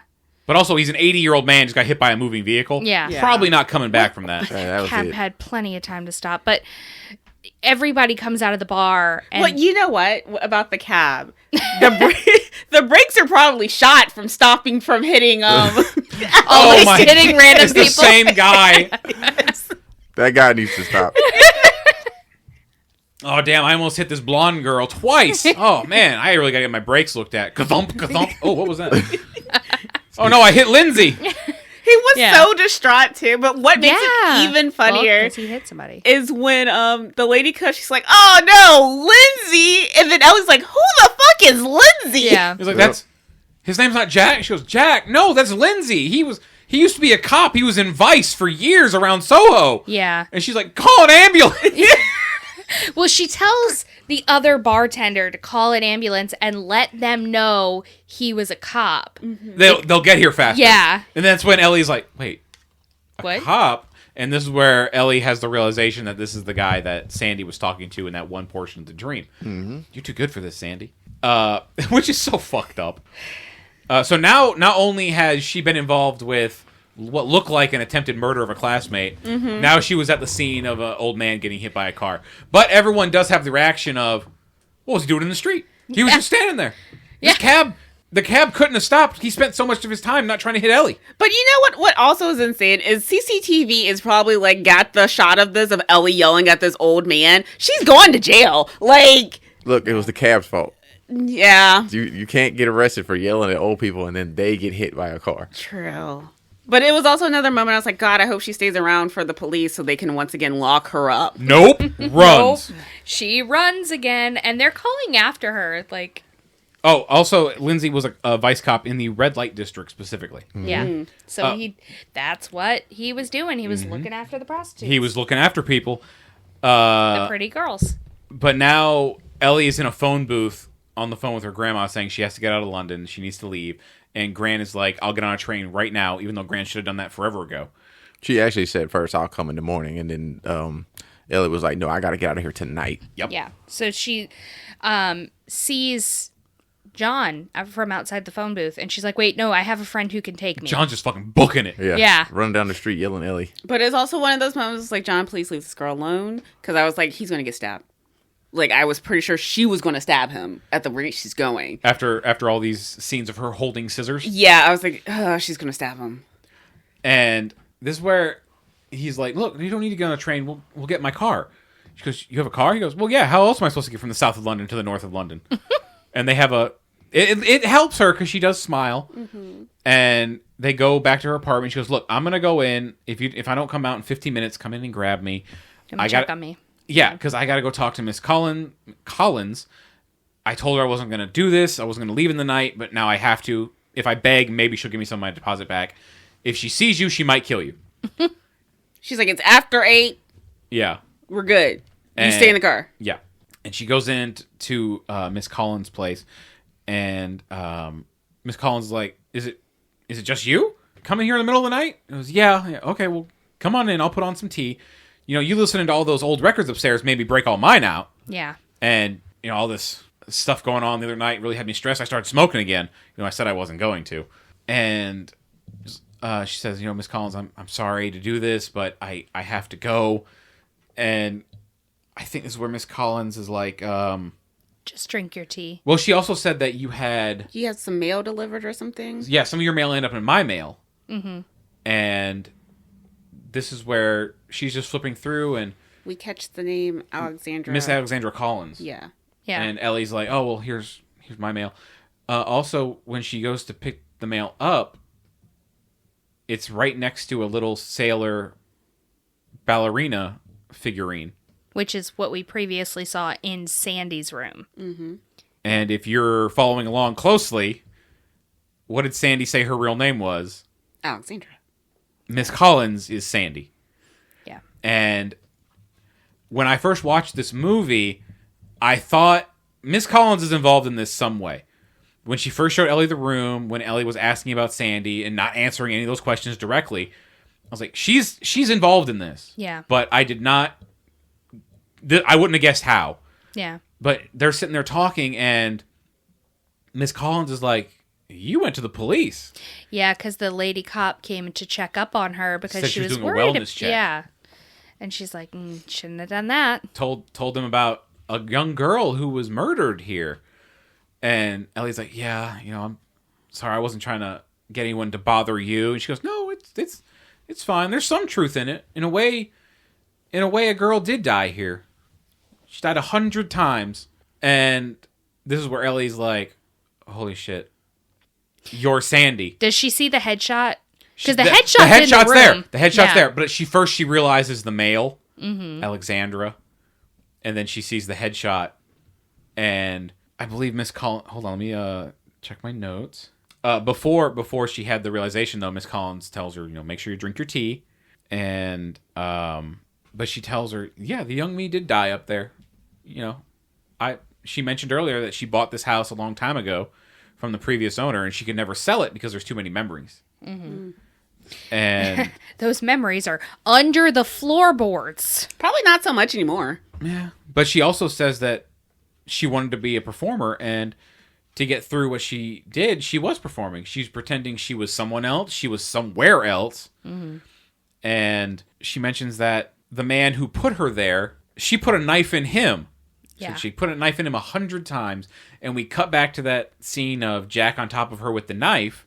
And as she's saying this, Miss Collins is looking at her hand, and you see her open her hand, and she has this big scar across her palm. Mm-hmm. And you see in that night, Sandy grabs that knife. Really bad CGI again. She grabs that knife, pulls it out of Jack's hand, and shoves it into his throat. Yeah. And then she proceeds to stab him in the chest repeatedly.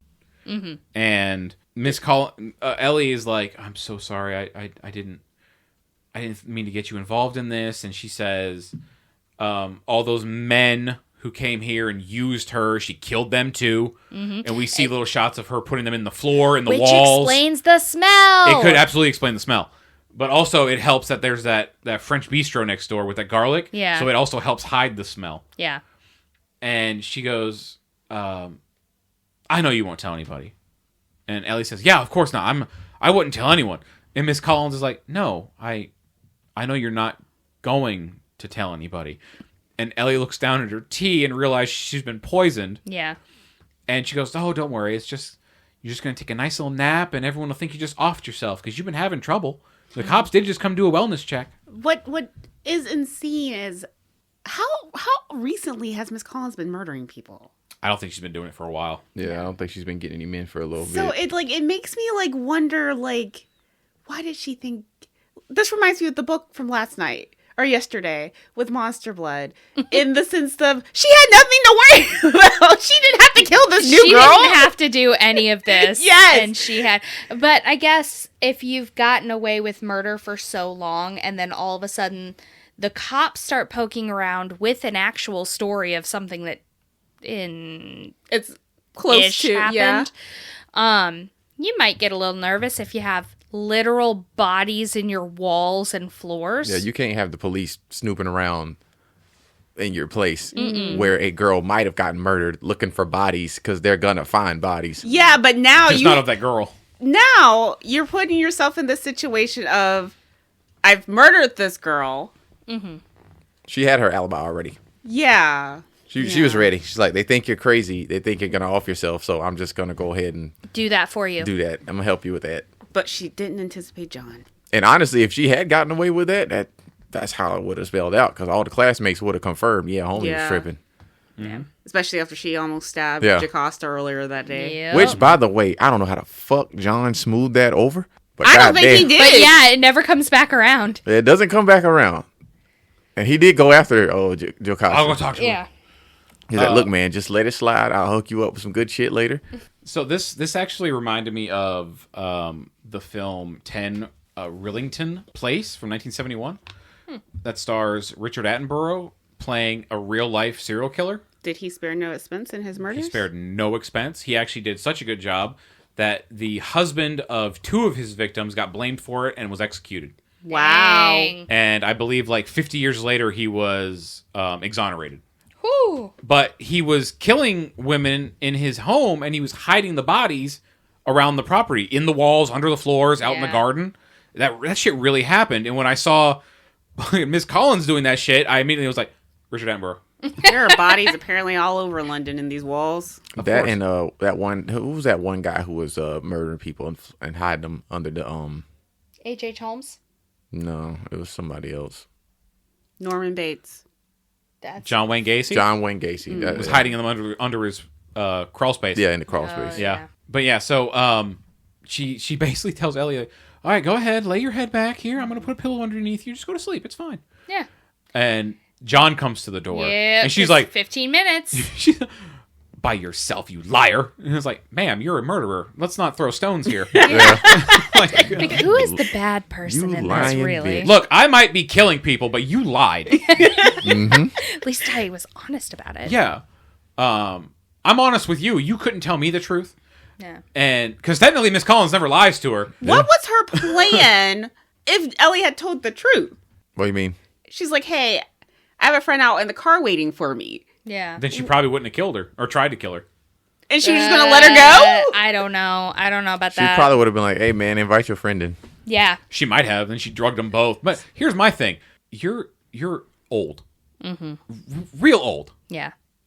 What's your plan to move this body? Yeah. Are you gonna drag her up the stairs? That into was apartment? also a question I had. I was like, there's no follow-up question. You are not as young as you used to And then be, if you ma'am. also throw John in the mix, now you got to move 2 bodies. Yeah. And it's dead weight, literally. Literally. Literally. She's got it.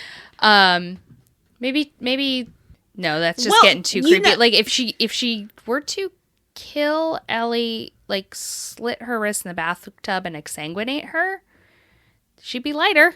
Yes. My thought, but I think Mrs. Collins... Look, I'm just trying to be logical Honestly, here. she could have poisoned Ellie and then just threw her on the floor in front of the front door and just called the police and be like, "This is how I found her." Yeah, she I guess. killed herself. I guess, yeah. But, like, also Mrs. Collins is is stronger than we think she is. Because Yeah. Ellie locks the door to that bedroom. Yeah, and she was She rattling breaks it. down the Yeah. door. Yeah. You're right, yeah.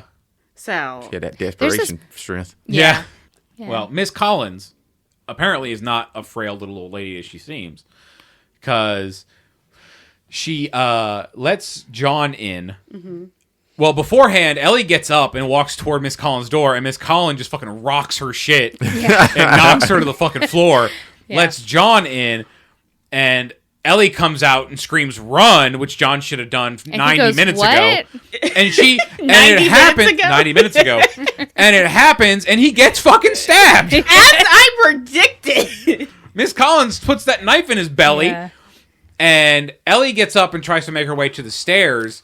And I believe she throws up, gets some of that poison out of her. She knocks over Miss Collins' ashtray, and the cigarette falls into the box of records. That's when Miss important. Collins hit her. When Miss Yeah. Collins hit her, she does that. But Miss Collins starts chasing her up the stairs, and it's this cool shot of Ellie hallucinating again because Miss Collins turns into Sandy. Yeah. But she's also doing a musical number. Yeah, she's singing, and she slashes Ellie across the hand. So now they've got matching scars, which Yep. is interesting. And she's singing and like doing these slashes, and it's like a musical number because the entire set has gone, so it's just stairs and it's like smoky around them. Yeah. And poor John. Oh, And Bleeding John's out. dying at the bottom of the stairs, like, no. With the flames. John's screaming fire, or he's Oh screaming yeah, smoke. he sees into Miss Collins' room, and the box has gone up in flames. This the whole box of place is records. so flammable. It goes Yeah. up so fast, Yeah. Well, like it a is Christmas old. tree. Yeah, It is and full old. of dead people. And then Yes. he's yelling fire. What's her name? Sees the goddamn fire, and she's like, "Nah, fuck that. I'm killing this bitch." Oh, what's great though is when they look at the fire, I believe this is where Ellie kicks Miss Collins down the stairs. She Yeah. does. She This kicks her in the octogenarian goes knees. freaking tumbling. Another reason to believe she is stronger. Yeah, because she gets up from this. Yes, and it's at the door not long after. No, because Ellie makes her way into her flat and she locks the door. And this is the part that I thought was wild. The ghosts start breaking through the floor, grabbing Ellie. Yeah. You can see them like in the walls, like the walls have turned almost like transparent. And they pop up out of the bed and they're holding her back from grabbing the phone in her room. I was Yeah. like, y'all are not helping this situation. No, Yeah. and that phone is only able to make emergency calls. Yeah. And they drag her up onto the bed and they're holding her back and the one ghost comes out, and this is I think the first time you actually can see a clear definition of a ghost face. Yeah.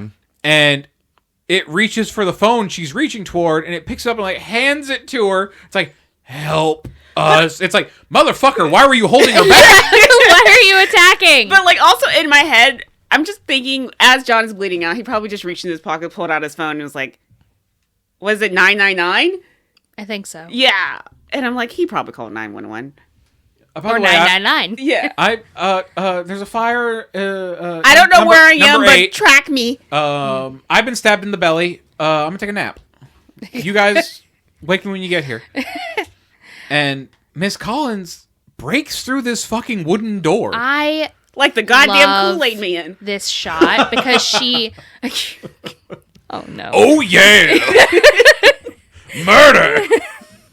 She opens the door, and when the light from the hallway comes in, the men are no longer amorphous blobs. They are the men that she murdered. And I love that. They're all also scared. Scene. Yeah, they're terrified of her. And I like that because it's not only like casting a light on her sins and what she's having to finally face what she did. Because she sees these ghosts. But it's also like, you don't get to hide behind the fact that you were a victim. You died. You were murdered. You don't get to hide behind that anymore. You were a bad fucking person.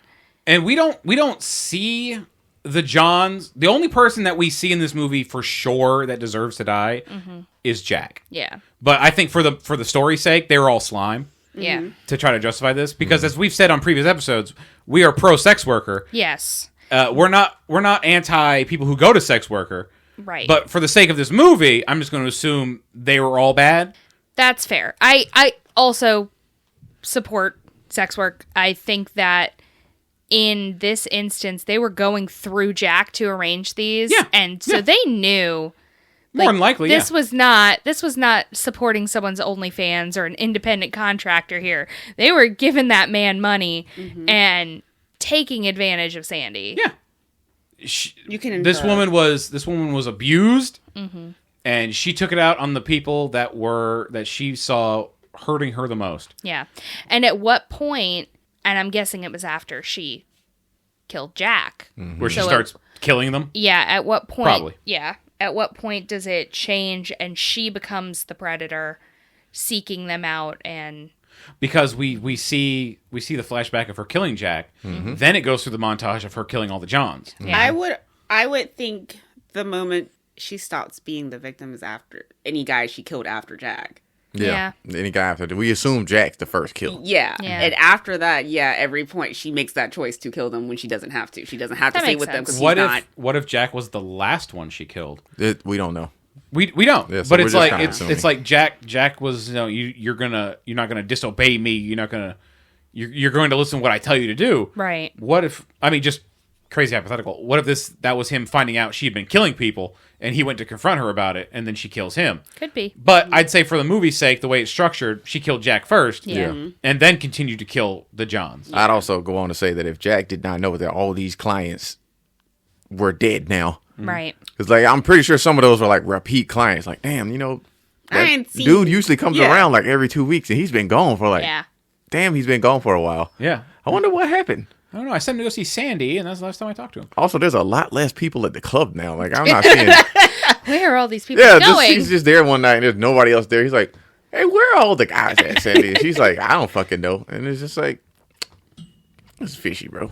But I do feel bad for her after going through all this, but at the same time, it's like, man, you're a serial killer. Yeah, you did not handle your trauma in an appropriate way. No. Now, I will say, power to you for killing Jack. Yeah. It's a tragedy because she became a monster dealing with Yeah.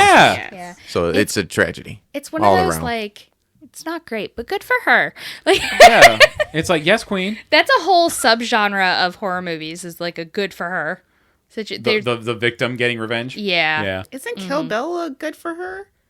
Yeah. Movie? Not a horror movie, but Not a yeah. horror movie.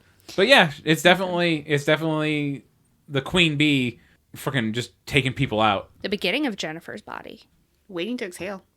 But the movie we were supposed to be talking about last Yeah. night in Soho. When Miss Collins gets in the room and she sees the ghosts and they like recoil in fear, they disappear for a second, and she tells Ellie that she didn't want to hurt Ellie, and Ellie's like, I know, and she tells her to leave, and she's like, I'm not going to jail, Get or the she's boy. I'm not going to prison. She's like, I'm too old to go to prison. Well, she has a great line. She says, I've been in prison my entire life. And this house is her prison.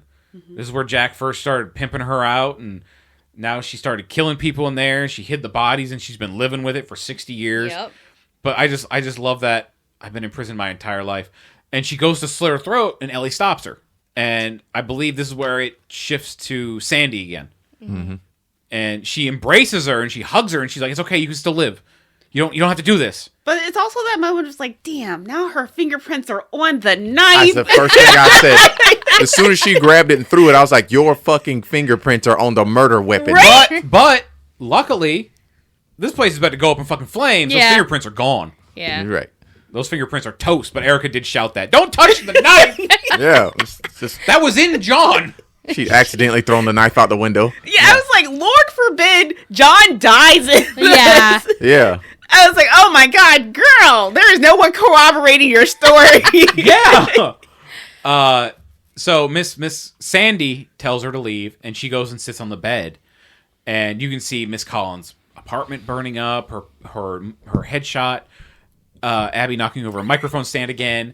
I left one in for Etta from a few episodes back, and it flashes between Sandy and Miss Collins sitting on the bed, and Ellie runs downstairs and is screaming for John to wake up, and it cuts to black, and the next shot... Well, it doesn't cut to black. It cuts to the door, and the firemen kick in the door. You're totally right. I'm sorry. Yeah. The fireman busts through the door. Absolutely correct. And this last scene mirrors the opening of the movie, because the opening of the film, when Ellie walks in her paper dress, which is the best thing she made, it's like a completely dark room, and you can just see the outline of the doorway. Really? Making fun of me. I didn't knock it over. And this ending is the same thing. You're in a dark room, and there's a lit up doorway, and then everything lights up, and it's a fashion show.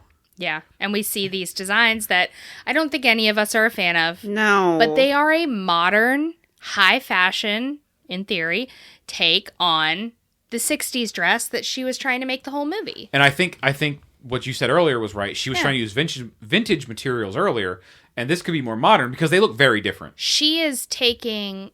So I think we very much saw her when she was initially introduced to Sandy. She's like, I want to be Sandy. Because she kept mentioning she loved the 60s. She wished she could live in the 60s. Mm-hmm.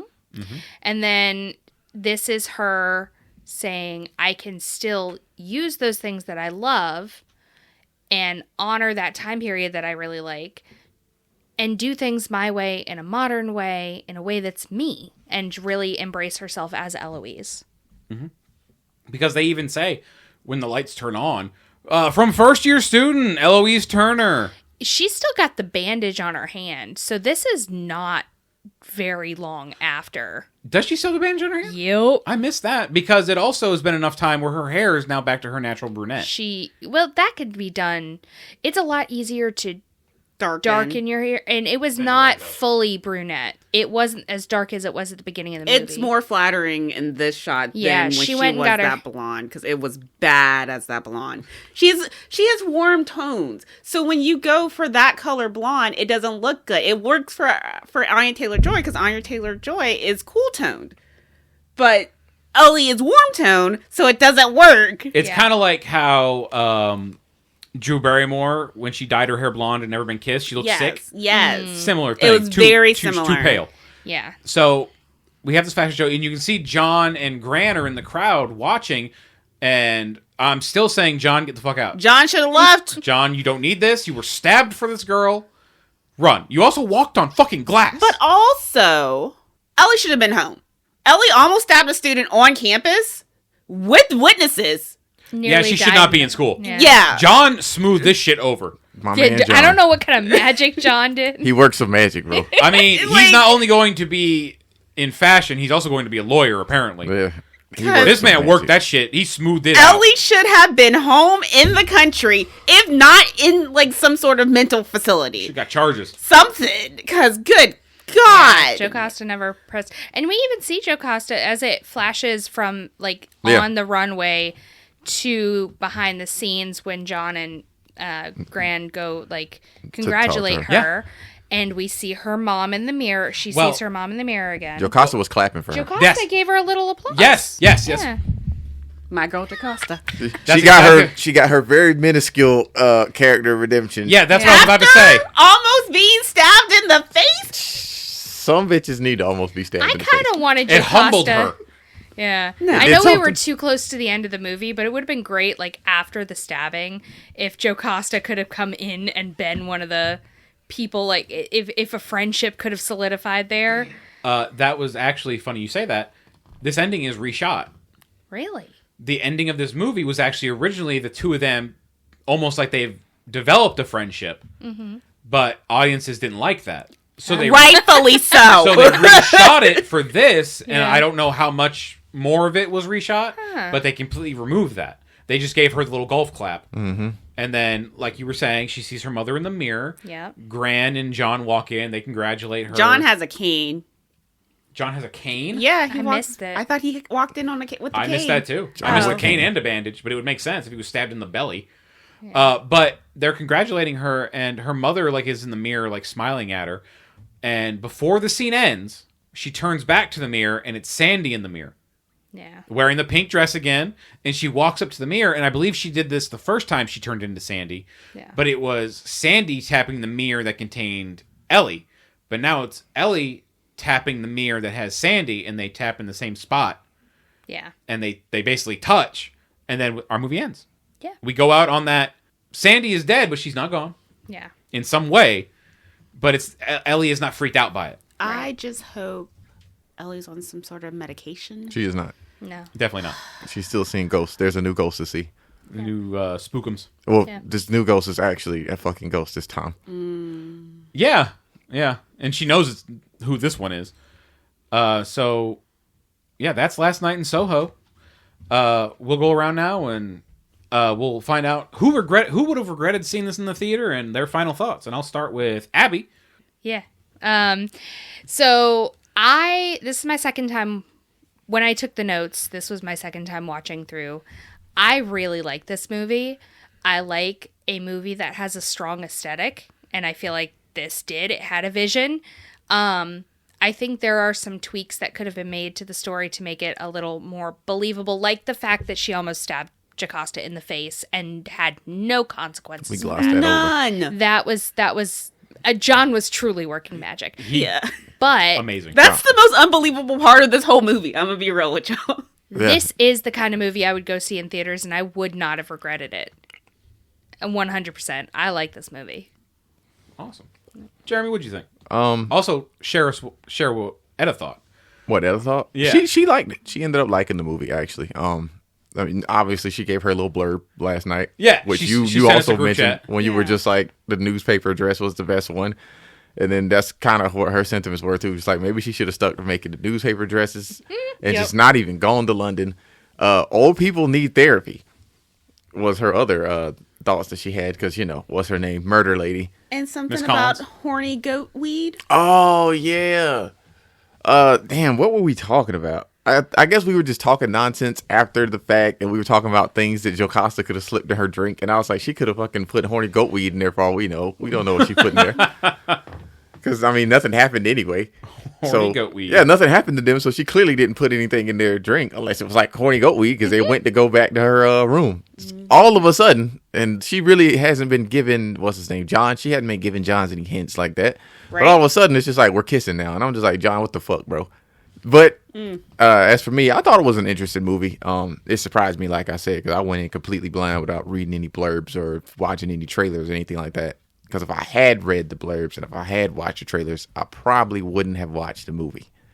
But, Really? well, if it was just on my own. But I mean, I've watched a lot of different movies. Gotcha. For the podcast, I've gone way out of my usual genre of things that I would watch. Yeah.